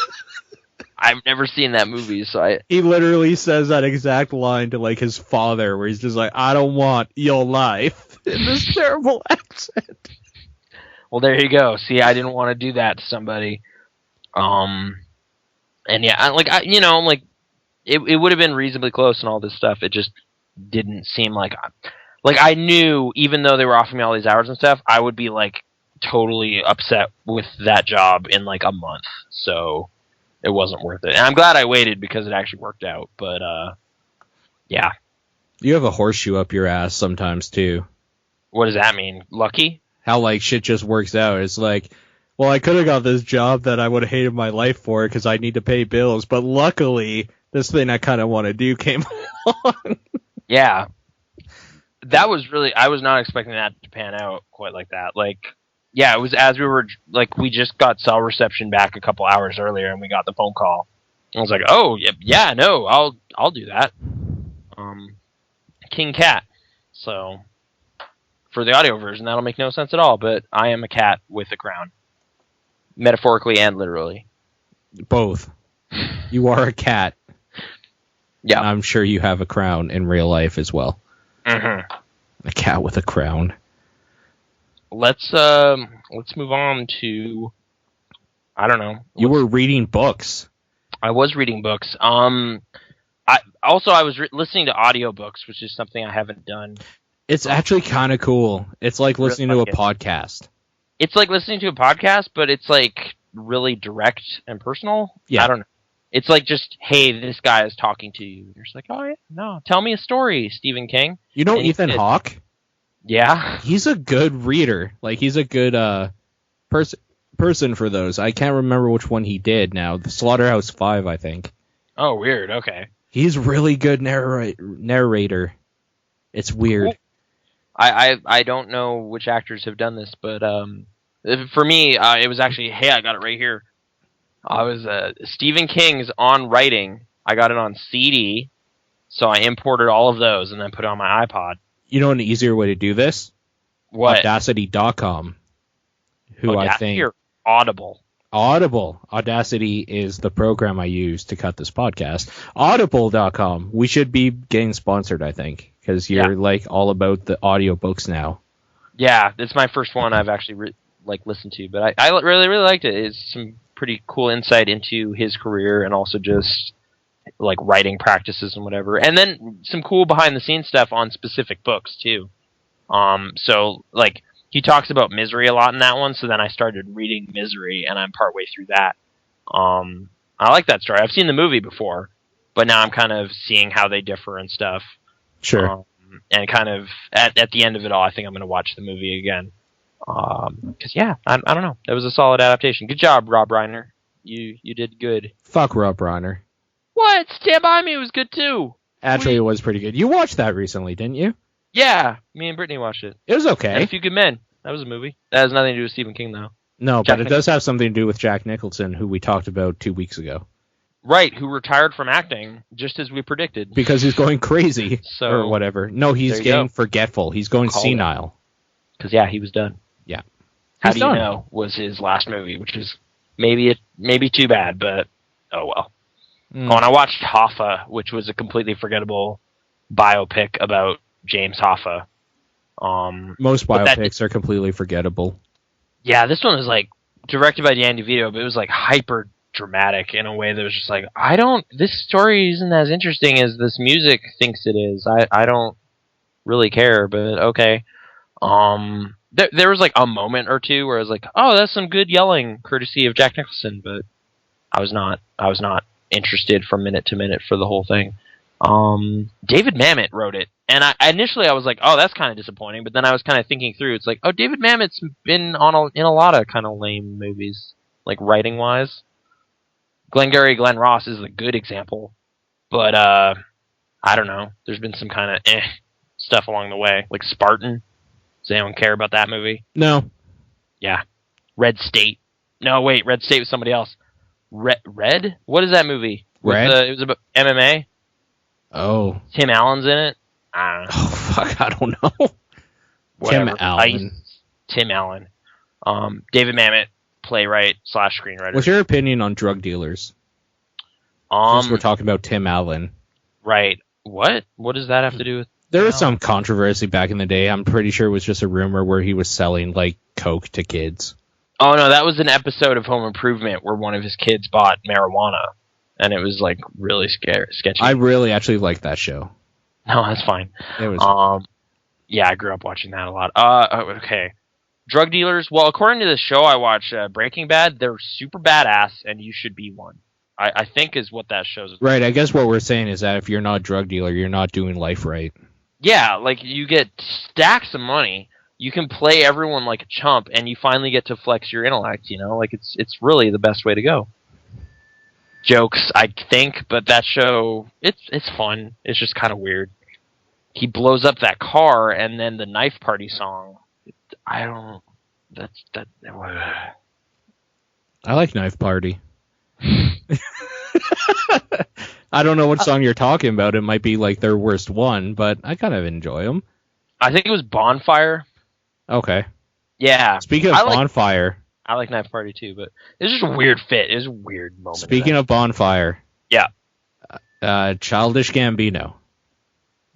Yeah? I watched a little bit more Community season 4 because it's on Netflix now. How was that? It's terrible. It's pretty bad. That show was really bad now. Yeah. What happened? Like, all of the comedy that they used to have, the very subtle comedy is gone. Like, it's just gone. I know. It's like they just turned the degrees a little too far, and it's just like, yeah, you ruined the balance. It is off now, and I can tell, and it's really bothering me. Yeah. Yeah. We made it to just before the puppet episode, and then we're just like... Dude, I don't even know what the fuck you're talking about right now, because I stopped again. Okay. So, puppets. There's a puppet episode. There's apparently a puppet episode. I didn't ever watch it, because it was like... just sitting there staring at a show for 20 minutes, not laughing. Yeah. There's a crazy puppet episode in 1,000 different ways. I guess we'll just not bother then. No. And yeah, I don't know. Like there's a group of people on the Community subreddit that are like really defensive about season 4. They're just like, hey, come on, they saved the show. Like the show wouldn't exist if it wasn't for those guys and whatever. It's just like, you're just being an apologist, man. It was bad. There's a subreddit for Community. Yeah, it was a pretty popular subreddit for a long time too. That has to be the saddest subreddit right now. Like in this, well, I mean, they're pretty happy now because Dan Harmon's back. But okay. Yeah, there was a weird period there where it's just like, I'm just not going to go here anymore because it's like, hey, remember when the show was cool? Yeah, those are good times. And then I don't know, it got pretty negative. Or you know, hey, look who I ran into at the mall, and it's like Danny Pudi or something. And it's like, okay, yeah, Community, it's coming back. TV shows, Breaking Bad, it's almost over. I can't talk about it though because you haven't seen all of it. Right. Is it great? It's okay. People are actually freaking out about it on Twitter. They're pretty happy. Yeah, no, there's some neat stuff happening. There's some, you know, things coming to a head as they're supposed to in the final season. So that's cool. But hey, how did you feel about Pain and Gain? Okay. Mark Wahlberg, Michael Bay classic. So let me tell you about Pain and Gain. Yeah. The movie I dismissed because I don't like Mark Wahlberg. I love The Rock, but I also don't like Michael Bay, and I think the idea of a story of bodybuilders kidnapping a dude is retarded. It really happened, though. That movie's really good. Okay. Oh my god. I thought it was really fun. It was just It is really fun. Like, the way they go between the inner monologues of, like, a whole bunch of the characters and stuff as they show up. Yeah, my name's Daniel Lugo, and I believe in fitness. The visual style in general is great. Mark Wahlberg is cast perfectly for what he is good at, which is playing the dumbass. Yeah, like just kind of stumbling into stuff. Like, it really reminded me of Dirk Diggler from And The Rock being the guy that's like the born-again Christian that takes shit from everybody is so good. Oh my god. This guy that's like a fucking tank just taking shit from like Mark Wahlberg. It's perfect. And there's like just some great dumb stuff. Like, it's just like them walking in slow motion down the boardwalk, and he's got like a Bart Simpson skateboard or something. Or just like, whatever. Sure. It's so good. Yeah, it is actually genuinely good. I'm sorry I doubted you, but I don't agree with you a lot of times about shit like this. Oh, yeah, like, it's just like, Spring Breakers is hilarious. And it's like, that movie's so self-serious and stupid. And okay. Why did you bring that up? Now I'm down again. Actually, that's not true, because I've had way too much to drink. But anyways, let me tell you more about Pain and Gain. Okay. It's about bodybuilders. Mm-hmm. But that's not really what it's about. That's just kind of the background thing. And I was sure from like the way they were doing the trailers and people talking about it that was kind of like a core subject, and it really kind of isn't. Them bodybuilding? No, it switches to crime pretty quickly. Which is great. Like that. Yeah. If it was more about bodybuilding, it would have just been lame. Like, it would have been fucking stupid. Right. But just like, that he goes to like a motivational seminar and his conclusion is like, I should commit a crime. With Chang. Yeah, I should bully people and steal money. It's just like, okay. I don't think that's what he was going for, but... Especially when he already, like, got in trouble for doing that before. Mm-hmm. Mm-hmm. Well, kind of. I mean, he was a con artist. He wasn't, like, a terrorist, kind of, where he just steals somebody and terrorizes them into signing their life away. No, yeah. I did really like how the movie had a good amount of kind of self-aware of how ridiculous it was, like really pretty flagrantly. Like there's that one moment where they straight up say, I know this is crazy, but this actually happened. Like this is from crime files, you know? Like he was trying to barbecue human remains to destroy them. We're going to have to get into something right now. Okay. Foxy the Kid in the chat right now says, I keep trying to figure out whether or not to purchase the Spring Breakers on Blu-ray. You shouldn't buy that movie at all, because it's fucking terrible. Okay, that's just an uneducated opinion, so don't worry. Well, I mean, that is the only opinion you should listen to, and I'll tell you why. Because that movie is a boring piece of shit that takes itself way too seriously, and it shouldn't. It also contains, like, the greatest James Franco performance he's ever done. So. It contains the weirdest James Franco performance he's ever done. I.e. greatest. So if you are looking forward to just watching James Franco talk like a wigger for a long time and say Spring Break over and over again for about 15 minutes, and this is probably the movie for you. However, if you're looking for a movie that actually offers you anything more than just maybe a couple of attractive girls and then like a plot that doesn't make any sense, then you should probably, or make any sense at all rather, you should probably move away from that movie. It's actually a brilliant analysis of the decadence of modern teenagers, but whatever. Yeah, but modern teenagers are not something you should ever want to watch on Blu-ray. Okay. I really like that movie. I don't own it. Vanessa Hudgens does not show her tits, so that is not a reason to buy that movie. I guess that's true. Okay. I guess as I had some context for Harmony Korine stuff going into the movie, sure, like this made way more sense to me than it does on the surface or whatever. Like he usually makes movies where the characters just kind of wander through life and nothing happens. Yep. And that's what he does. So that this one had at least the framework of spring break is a thing and people cut loose and do stupid shit. That was more than enough of a container for the stuff to happen. That I was totally just fine with its kind of lazy plot or whatever. But yeah, that said, I don't own that movie. I don't know how much continual reward you'll get out of it. I just thought it was worth the 95 minutes or whatever of my time. So let's say what we agree on for that movie. Maybe James Franco's weird. The visual style of that whole movie, the cinematography, is kind of great. Mm-hmm. Did you like the pink unicorn ski masks? Because I thought those were hilarious. I mean, sure, I guess. Okay. I mean, whatever, right? They're not there the whole time, so it's kind of not really a point to focus on if you're going to spend $20 on the movie. Right. I guess, do you want to spend $20 to see hilarious spring break, Britney Spears music video? Okay, but I'm going to say that it's not hilarious. This is where it fell off for me. Because it wasn't self-indulgent enough to go far enough to be hilarious for me, and it was too self-serious, but it wasn't a serious plot. So it was kind of middling in this limbo of nothingness that I felt I wasted my time with. I didn't get the kind of, I guess the self-serious vibe. It seemed so goofy to me in its existence, But yeah, you're right. No, it was goofy, but it didn't go far enough for it to make my time entertaining goofy.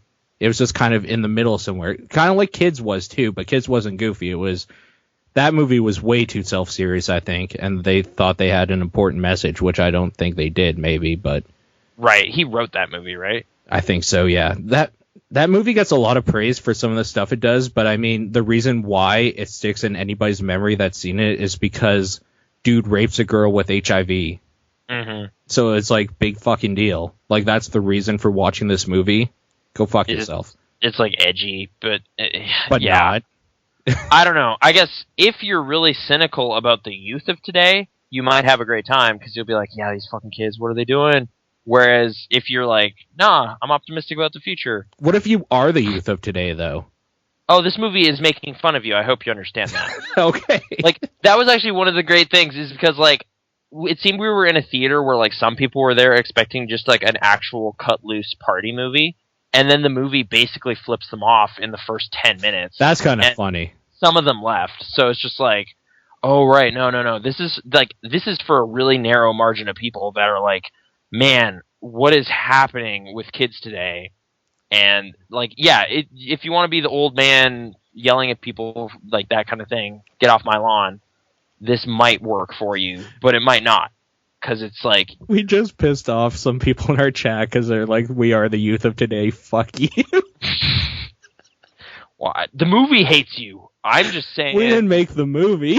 I didn't make the movie. If anything, I'm agreeing with you that it's a piece of shit movie, so I'm with you guys. Yeah. Harmony Korine and James Franco, what are you guys doing? I don't know. What is the cutoff for youth of today? That's a good question. Like, probably freshly able to drink. So if you're in the U.S., 21 and under, maybe, and 18 and under if you're in Canada and stuff. Right.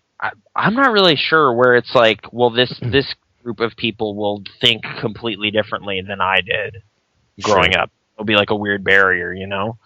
Like, maybe it's just like, if you don't remember when your family got the internet, we're going to have a weird difference of how we grew up, you know? Do you remember when you first got the internet, when you were introduced to this World Wide Web?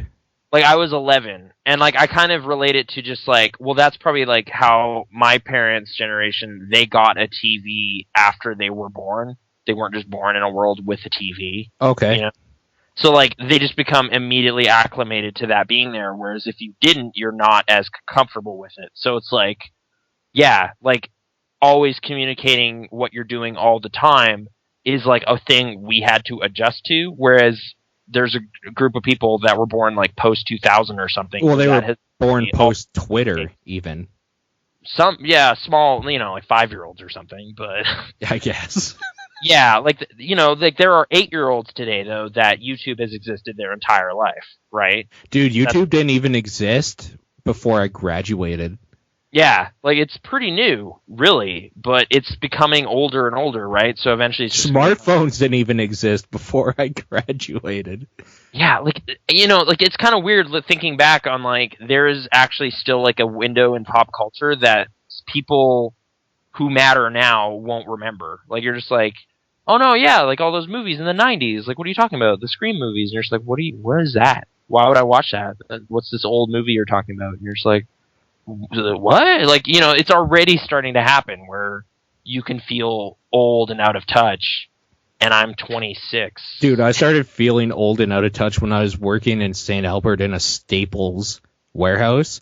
Okay. And, like, everyone around me were, like, 16-year-old girls talking about prom. And I was just like, I've been out of school for years, and I, like, smoke legally. Like, I do this job to pay for, like, stuff I want. I'm not here for money for, like, alcohol when you turn 18 for prom. Oh, no, dude. That was, like, part of the weird thing with my orientation thing at the movie theater. Like, it was like, the person giving the orientation is almost 10 years younger than I am. This is weird. I shouldn't have this job. It was just like...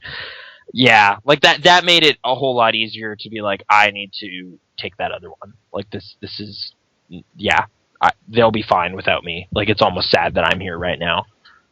Yeah, I mean, like, our chat's getting a little mad because we have a lot of people that are, like, 20 and under sort of thing now with our discussion. But, like, on the opposite end... We feel like losers for, like, having jobs that, like, people have as their first job, and they still have their full lives ahead of them. Oh, for sure. So it's like going back to the Staples story, it's like, no, these, like, 17 or 18-year-old girls, they're still gonna go somewhere, or, I mean, maybe they're gonna just be total whores and, like, be gold diggers and find some rich guy to take care of them for the rest of their lives. It doesn't matter. The fact is, I'm still working in a fucking warehouse. Where this 16-year-old is telling me what to do. Yeah. Like, it's just like... And Nathan's internet died again. Hey. Hey, Paul. Are you okay? Yeah, I'm okay. I'm back. The internet tripped again when the new computer was plugged in. That's fine. Yeah. Okay. I guess I just want to kind of, like, add another clarifying point to it. To the Spring Breakers thing. Are we done? Are we past that? Well, just because, like... I guess to add further kind of like generational distancing thing, the people that made it are like 40, right? Okay, yeah. So it's just kind of like the generation who's getting mad at the generation that we're, following or whatever, or like that we're just in front of. Like, it's kind of, I don't know if part of it's like laughing at the old man who's yelling at the kids, I think you are the old man right now yelling at the kids. But why? But I'm not. Because you're the one that's just like, Spring Breakers is great because it makes fun of kids that are younger than me. But that's hilarious. Like, it's just weird that movie needs to exist or does exist, like, or that Skrillex is involved or whatever. Like, it's just, I found it so weird that it was like, does Skrillex know? Like, is this movie making fun of him? I will say one thing, and this is to everybody, like absolutely everybody that's younger than us or maybe even older or whatever, is that as you get to a point in your age, you start to actually hate a lot of the stuff the kids younger than you do. Right. So, I mean, at some point, you will be like, no, like, this generation is terrible, even though they're probably the exact same, only with more technology. I guess I will say, like, there's a resentment that happens when you look at Rebecca Black's Twitter and see she has 1 million followers. And dude, there's a resentment that happens because any girl on the internet ever can go onto Twitter and get 1 million more followers than I have. Right. Like, it's just, I don't know. Why? Yeah. Like, there's a certain kind of... Hi, Brittany. Like, the talentless are still rising to the top because they're better at interneting or something, and you're just like, okay. Like, your skill set becomes obsolete almost immediately. There's a resentment because people in high school right now going in their grad tests have a phone that can give them the internet and all the answers anytime. Right. And I still had to write shit on my hands if I wanted to cheat. Right. Yeah, it's part, like, like, studying is easier than ever. Like, I'm actually really curious, like, what are schools like now? Or is there completely different lesson plans that kind of take that into account? Or is it still as old and crappy, Exactly. Like, so if you're in school right now, let us know at paul@pixel-response.com, or you probably shouldn't be listening to this anyways because we're talking about terrible shit. Well, like, honestly, do you have textbooks? Like, do they still do that? Like, why? Like, I wouldn't. Like, I would just have my tablet with all my books or whatever downloaded onto it. Kinda, yeah. Like, it's just like, well, none of this political stuff we're talking about in this textbook matters anymore because of this new development or whatever, or this new information. Or, like, or do kids already have, like, the cynicism about the government because of, they're hearing about Edward Snowden and the NSA and all this shit that's going on? Sure. So, like, in social studies, there's an actual discussion going on about, like, politics, whereas for us, we were just kind of eating up whatever we heard in the textbook. Well, yeah, just kind of getting propaganda in a sense. Like, it's just like, well, this is why the Cold War was, like, cool and we were on the right side. Right, because we didn't have the Russian kid on Yahoo Answers giving us their point of view. Yeah, it's just like, well, I just read this AMA yesterday with this guy, and you're just like, oh, crap. There's more information. So maybe I'm more resentful because kids today are definitely smarter than I will ever be. Well, like, yeah, they're getting information from everywhere all the time. Yeah. And it's like, well, that's awesome. I mean, I have access to the same information, but I have, like, a shitty foundational understanding. No, but dude, we have the access to everything they get. Yeah. But we weren't growing up with those in our prime years where we had to, like, learn stuff, where we were primed for learning, right? Right. So the stuff we absorbed in as kind of our baseline is kind of compromised and questionable, so you're kind of always second guessing. Like, you're just like, well, is what I think on this issue actually, a good opinion, or is it just that's what I got in grade 10 social studies? Right. So, I mean, if the situation is Spring Breakers, then you're wrong. Yeah. I guess is what we're getting at in the long form, is that Nathan's opinion in Spring Breakers doesn't matter because he no longer is a kid. Well, also, I thought that trailer was really funny. So. I don't remember the trailer, honestly. Oh, okay. It was like, it had that Skrillex song. So, yeah. Which one? They all sound the same, and I don't know names, I guess, so it wouldn't matter. Ice Sprites or whatever, the popular one. I guess it doesn't matter. Yeah. Skrillex was also in Wreck-It Ralph. It's true.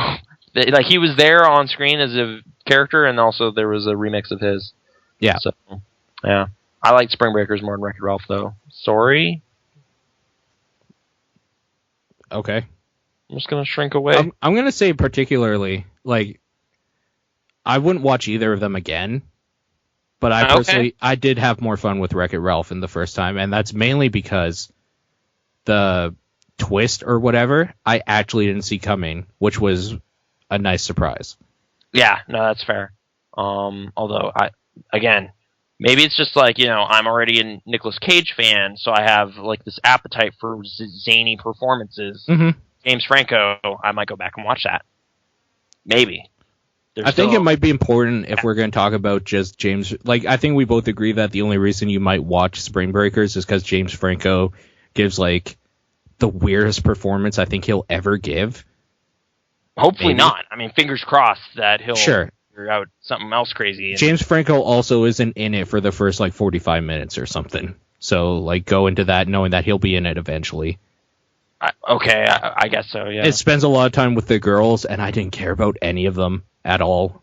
I don't know if you're supposed to, though. I don't think you're supposed to, but then it's kind of weird that, like, this movie's making it so, like, I don't care about the main characters that kind of triumph. Mm-hmm. I don't know. But I think they, like, cynically triumph, but I don't know. Maybe I'm overreading it. I'm seeing things I'm not. I think you're overreading it, or maybe I'm under. Art piece. It's, genius. Subversive. I thought it was funny. I can't take you seriously with this stupid Google Hangouts glasses. Yeah. You're just like genius, and just like your glasses are shaking on your head. Oh my god. The monocle jumped. You are no longer the smart one. Why do you have the monocle now? You're no longer the smart one. Yeah, it just switched. Oh. There you go. It started to track, but then it disappeared. Okay. All right. Anyway, that's all for Spring Breakers. I don't know what else to really say about that. I don't know. I mean, Zoolander's funny. I like that movie. I played Diablo 3 again, and the reason for that is because I hated that game when it came out. Yeah, is it better now? Kinda, but it's still Diablo. So whatever. I just had more fun the night I played it because I streamed it, was talking to like a couple people, mainly, which was Marshmallow and random people that jumped in. And I was just kind of listening to music while I did it. So it was okay. I guess it was more of an interactive experience with other people. Okay.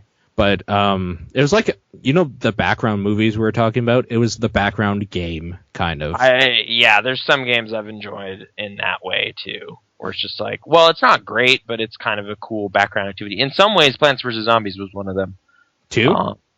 The first one. I didn't play the second one. I haven't played the second one because from what it sounds like, it's like you can't beat this level unless you pay money. No, it sounds like the worst aspects of pay to play, and I am not interested in supporting that at all. So yeah, I deleted it. Yeah, but okay. Why? Okay, you're a Dota fan. That's been established. Yeah. Why were you experimenting with League of Legends this past week? Okay. What was the drop there? When you learn a lot of what can be learned about one thing that you like, you try to seek out other stuff like that to learn more.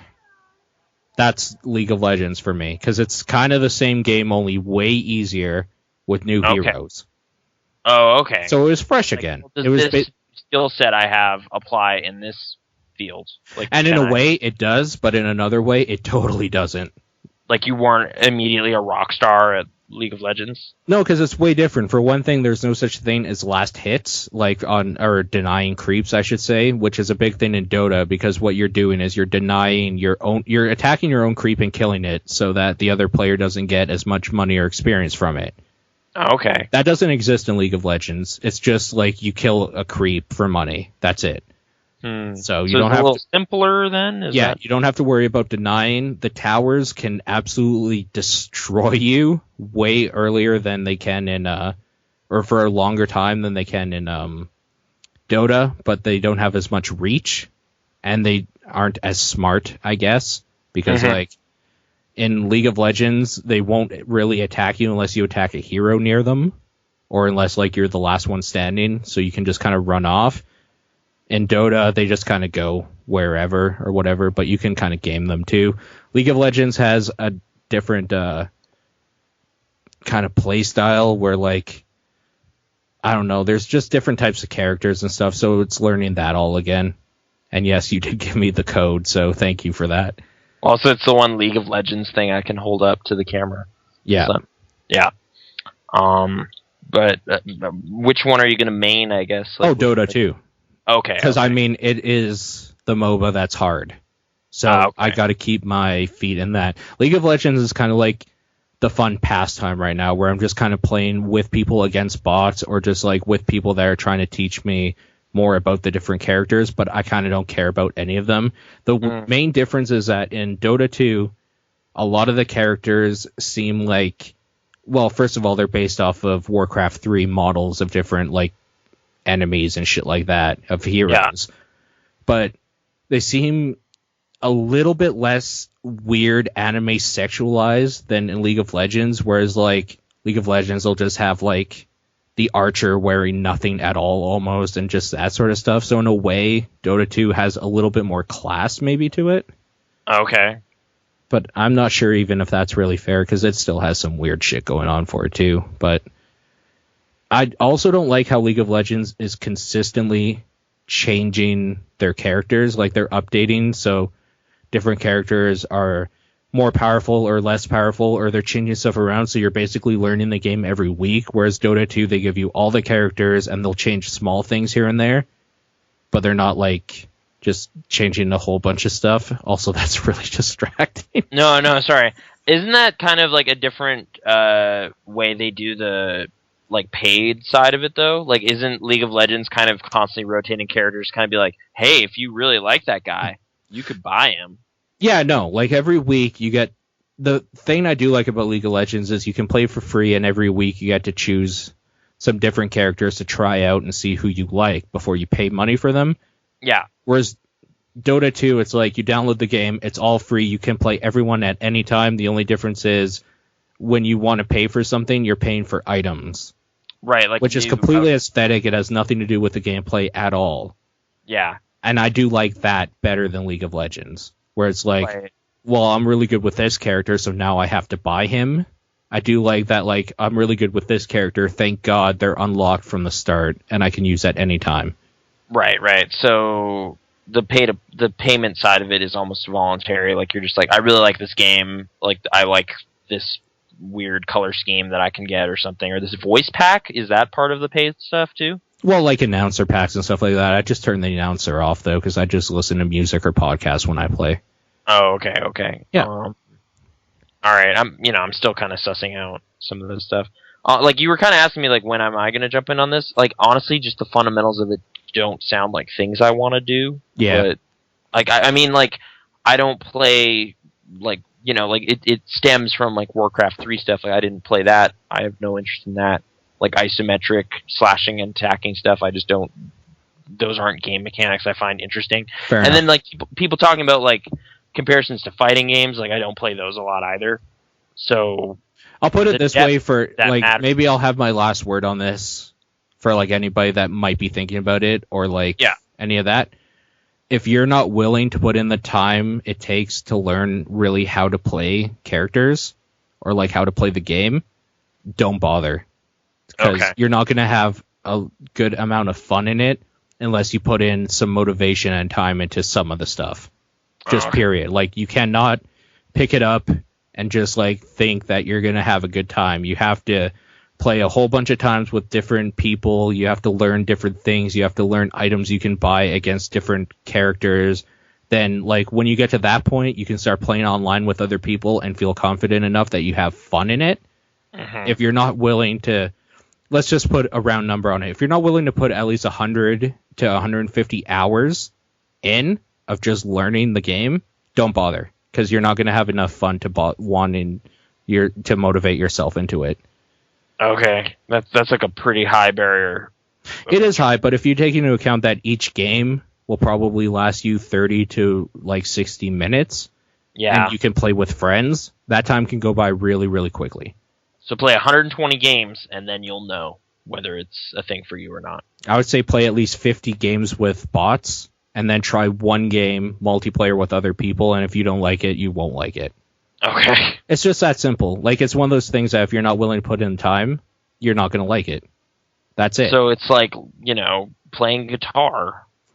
It's like doing, like if you're going to think about like doing other stuff in real life, you could learn an instrument. You could probably maybe start learning another language. Yeah. If like any of that sounds more compelling than playing a really badass, like real-time action-based kind of RTS style, like competitive game, then do that other thing instead.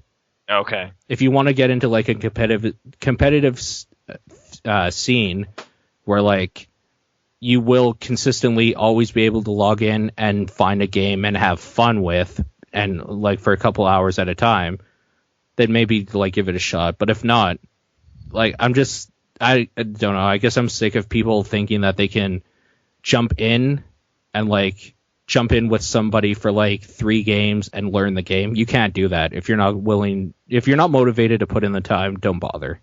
Okay. It's that simple.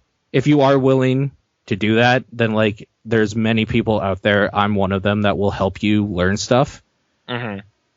That's it. Like, and you will never have to pay to play Dota 2 specifically. So if you want a free game, that's kind of the trade-off where we're talking about like what matters more, time or money. Then like if money is a thing, then you should be playing games like this where it's free, but like you have to put in the time.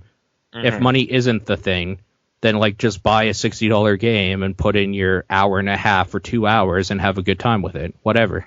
It doesn't matter. I guess. Sorry. Like, have you had negative voice chat experiences or anything, or has the community been? I guess that's another thing. If you don't have a thick skin, first of all, you shouldn't be on the internet. Period. Oh, okay. But second of all, do not go into a MOBA when you're learning. Oh, well, like you said, play a lot of bot matches first. But even then, like when you jump to human stuff, if you're with friends, it's okay. Yeah. Because like there's a safe group there, you can play against bots and kind of like learn a little bit and then play against other people. Like your automatic chat is not to everybody, it's only to your allies, to your team. But you can also do like all chat sort of thing, and there will be shit talking. If like you jump into a random match, you will probably be called out for not being good. Just period. Like even people that are pros and make a mistake get called like faggots and stuff because they missed one last hit. Like it just happens. If you're not prepared to deal with that, don't do it. Okay. I see you shaking your head. Well, I'm nodding, but nodding your head. Yeah. I don't think I'm gonna play. Sorry. That's fair enough. I don't have the. And you know what? Desire. If you don't have the desire, I kind of don't want to play with you. Yeah, I'd be a bad attitude in there. Yeah, because if you don't have the desire, then like, why am I wasting my time trying to teach you this thing that takes hundreds of hours? Right. Yeah. No, if you do have a desire, then it's like, no, for sure, I'll help you along on this path. But you're just like, nah, it's not for me. This is probably dumb. It's probably a bad thing. Honestly, it isn't for everybody. Right. Gotcha. All right. That's all I had on the plate for discussion this week. So do we want to roll into the questions segment of the show? Pull the chat? Yeah, let's pull the chat. I mean, I'll probably cut this part while we're waiting for questions out of the main audio, but that's probably a polite thing to do. Yeah. But hey, if you want to send us questions, stop by the live Twitch broadcast. Yeah. TwitchTV.exposure. I'm going to maybe change that. And like, do you have XSplit or anything you could stream on? Because I can give you a stream key so you could do it yourself too on like a main Pixel Response channel. Would that be something you're interested in? Oh, like if I just want to broadcast some stuff? Yeah. Maybe. I don't have XSplit right now, but that's something I could look into doing at some point. Well, I have a license you could use too. Oh, okay. So, I don't know. We'll talk about that off camera a little bit. Okay. But yeah, we'll wait to see if anybody has questions, and I'll keep drinking, even though it's probably not a good idea anymore. Yeah, I stopped a bit ago. Oh, I'm still drinking, but it's Seagram's Ginger Ale, available at your local Walmart. Yeah. In America, not here. How was your week? Was it a good week? I think so. I mean, kind of weird, like final limbo chapter before I have a job. But no, it was good. There's good stuff happening. Okay, because I've had a shitty week. Do you want to elaborate? And I'm going to tell you all about it. Okay. So, for anybody that feels like they might have somewhere they're going in life, you should probably keep on that track, because I'm going to tell you where you don't want to be. Mm-hmm. You do not want to be doing cargo logistics for multitude of airlines in a third-party warehouse. Because holy fucking shit. I am sick of people shipping their fucking animals overseas. I'm sick of people receiving their animals from the United States. And I'm just sick of dealing with fucking people and their fucking animals and the dipshits you have working in a warehouse. What's... Which part do you want me to elaborate on first? Okay, what kind of animals? Okay, specifically pet cats and dogs. Okay, so pretty vanilla pet animals. Okay. I don't know how detailed I can get, because there's a lot of federal warehousing stuff. Yeah, there's different airlines and stuff, so I don't know how far I can get into stuff. Basically, if you want to ship an animal to, let's say, London, just be prepared to pay $1,500 to $2,000, because that's how much it costs, and don't fucking bitch to me when I try to charge you it. Okay. Yeah. When you have an animal come in, don't just expect that you're going to have to go to Canada Customs if you're in Canada, and you're going to have to get the paperwork cleared, because that's what it fucking takes, and you're going to need to show me ID. So go fuck yourself if you don't have ID. Why are you driving without a driver's license? What the fuck is wrong with you, first of all? Aren't international travelers carrying passports, or what? Well, they're not usually international travelers. They have friends, family, or breeders in the States that send them up here. Okay. And they just live here. And for some reason, they're driving without photo ID, which is absolutely fucking ridiculous. Mm-hmm. And more importantly, do not bitch at the person handling your live animal, or what is live currently, about a $50 fee if you love your animals for warehousing fees. Okay. We can't help it. We don't care about the fee, but we have to put it in there. And guess what? If you don't pay it, your live animal is going to be sitting in a fucking disgusting warehouse for days until it dies, until you pay it. So don't be a dick. All right. Just realized Paul lives the passports, please. Passport, please. Papers, please. Yeah. Yeah. That sounds like part of your living day is just, no, you need this extra paperwork here. You need this fee. Gross.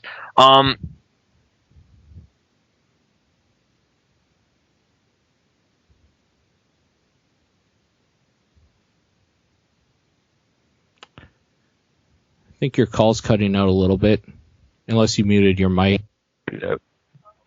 Hello? Hi. Oh, hey. How you doing? Good. we were making fun of pet owners for a bit, just because now we're not, so we're allowed to do that. Oh. We're cynical, judgmental people, but no, that's fine. I love Vinny. Don't even start with that. Yeah. Okay. Man. So people get angry about the rate of stuff and shipping fees and whatever. I mean, the thing is, I don't think that even happens in retail, where it's somebody doesn't come up to you. If you're a cashier in Walmart, somebody doesn't come up to you with after they've bought something, with a stick of deodorant and say, "Why is this $6?" They just know, right? Well, it's on there. What do you want from me? Yeah. Right. It's there's a weird perception this should be a flexible thing. This is a barter system, right? And you're just well, no, not really. Yeah, this isn't a barter system. If you want your fucking dog that's so precious to you, you're going to pay this money, or else I'm going to ship it somewhere else, because I have that fucking power.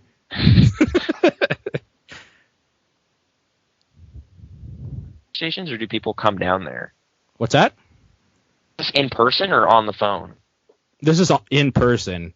Okay. So that's why, when we were talking earlier about PAX or whatever, and how you're I can't be blunt with people, I've had to learn to be blunt with people because they're assholes. Right. Where it's just blah, blah, blah, blah. It's no, sir, you didn't give me your paperwork. no, this. Sorry, you didn't give me your paperwork. And they start freaking out. It's like, I need to see some ID and your paperwork or get out. Like, seriously. Okay. Like, there's a line forming. You're wasting my time. That line is gone. Okay. Like, the line where it's just like, I want to be a decent human being or someone that gets shit done is gone. Mm-hmm. So, that's why I'm just like, I don't know why you're afraid to talk to indie people, because I'd just be like, this game's not good. Yeah. Okay. The stupidest thing I've seen. One day, we had a package that was supposed to go to the Yukon or whatever, and we have to hand search everything. It said "Happy Birthday, Dad," and it was fully wrapped. So we cut it open, and I found 6 to 8 vials of hash oil in it, and I thought that was the stupidest thing I've ever seen, because it's just like this box that says "Happy Birthday, Dad" and like a gift card and all that stuff, and then there's just a bunch of vials of like drugs in there. It's great. Oh, okay. So it was trying to kind of like ward you off from it with sediment. Sediment doesn't happen when you're in a cargo business. Right. What's wrong with the... I mean, I don't want to get too specific and get you in trouble or something, but what's wrong with the warehouse staff? Like, what are they doing wrong? Oh, just the people... I mean, it's the same with any other workplace. People are dicks, and it's like, I will learn stuff to help other people out, but they won't help me out if I want a day off, so fuck them. They're just dicks. I mean, people are just dicks everywhere. Dicks everywhere. Got it. Dicks everywhere, exactly. Jokes. And now for another drink. Okay. That sucks. So just work wearing you down. Like, is the primary thing going on? What's that? Like, just work stress, like just work problems? Yeah. It's been the primary thing. And, like, my supervisor's mother died recently. So she's been gone. I don't know. I just get this feeling that a lot of people are dying. This year's been fucked for that, yeah. It's been bad. So, like, July was the weirdest Well, one. I mean, we can't get into some more personal stuff, but, yeah, I know, yeah, it's just... It's been a weird year for that, so, like, this just kind of added on to that. Mm-hmm. And, like, I guess, like, that was the thing, too, like, I don't know, like, Ryan Davis's absence at PAX was definitely felt during some panels and stuff, you know, like, some specifically talking about him, but then other ones where it's just like, yeah, I don't know, some of the magic's gone. Not sure I'm getting too dramatic about it, but it's not as fun. You still there? Did it freeze again? No, we're good. Okay. Yeah, I don't know, like, even listening to the podcast now, I mean, I love Jeff. Mm-hmm. I still think, like, Ryan was the best host they ever had or could hope for. Yeah. So it's kind of, like, rough coming back from that, because you're just like, you know, there's no replacement. You can't just... You cannot replace Ryan Davis. No. Like, you can't replace Jeff either, to be fair. Mm-hmm. But they're a good dynamic, right? I kind of don't think you can replace Vinny either. Yeah. I think you can replace everybody else. In a way. Mm. It wouldn't be the same still, without, like, Brad and, like, sometimes Patrick and, like, even Drew has brought a kind of weird new feeling to the podcast where it's just like, oh, there's going to be a segment now where we talk about, like, simulation driving games and stuff, which is totally fine. Because, like, that dude gets super excited about it, and he's actually genuinely kind of funny with some of the stuff he says. Mm-hmm. But then at the same time, like, I just miss the, hey, everyone's Tuesday sort of thing, and just, like, him disagreeing with people and just being like, no, you're a fucking idiot, and all that sort of stuff. No, I've been listening to old Bombcasts, and they certainly have a energy to them that you just don't get anymore. I can't imagine being Jeff and, like, this your best friend that you've known forever, basically, and driving in with them for, like, an hour at least every day to work and then back home. Mm-hmm. Just that silence in the car on the way back in would just be enough to make me not want to come to work anymore, I don't think. I don't know. He seemed pretty upbeat at the panel and stuff. Like, he's keeping it going, but... Well, he has to. I mean, if we're going to get down to it, they are getting paid to do that. Yeah. So, like, no matter what, they have to put the show on, right? Mm-hmm. But I don't know. There still seems to be genuine enjoyment in a lot of what they're still doing. Well, dude, they're talking about video games for money, and they're fucking around with their friends. Like, how can you not enjoy it? It's not like it's the toughest gig, but... It's not like working in an international warehouse for airlines, I'll tell you that. Yeah, I've heard that's really bad. It's pretty shitty. I was thinking about it, too, but we have been looking for somebody. I'm good.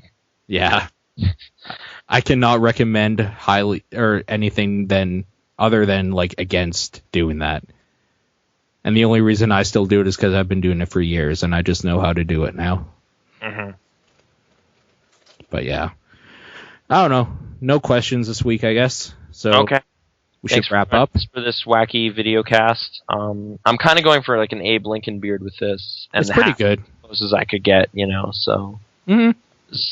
That was the motif behind this outfit this time. So yeah, wacky outfits. That's what we're doing. For those that aren't watching, totally elaborate costumes that we came up with. Pretty cool. So check it out Monday nights. And yeah. Okay, I got one question from Erin in the background right now. Oh, okay. How drunk are both of you? She asks. I'm not very. I had wine a couple hours ago and a little. From a scale of 1 to 10, she clarifies. Like a 2. Okay, I'm probably 6 or 7. Whoa. Okay. So you went hard, like harder anyway than I did this week. So congratulations, you win. I win. Dog pirate. Dog pirate. That's right. Yeah. Anybody listening to just the audio, they won't understand any of this. He's dressed as a dog pirate. But anyways, you should know, because you should have been here. I guess this was Sunday, so we did it a bit early, so I apologize. But twitch.tv/exposure, EXFAUXSURE. Mm-hmm. This is where we do this. I don't know if that'll change, maybe eventually. Whatever. I don't fucking know. You want to reach us on Twitter? Same thing, exposure, EXFAUXSURE on Twitter, and Krasnor, KRAZNORE, not E. Just There's R. no E. Just no regular, E. Yeah. There should be an E. Krasnor, like snore? Krasnor. Wait. Go. Oh. Yeah. Yeah. The hat transfer. Hat swap. Exactly. I got it back. All right. Anyway. Thanks Anyways, for doing that. Bye.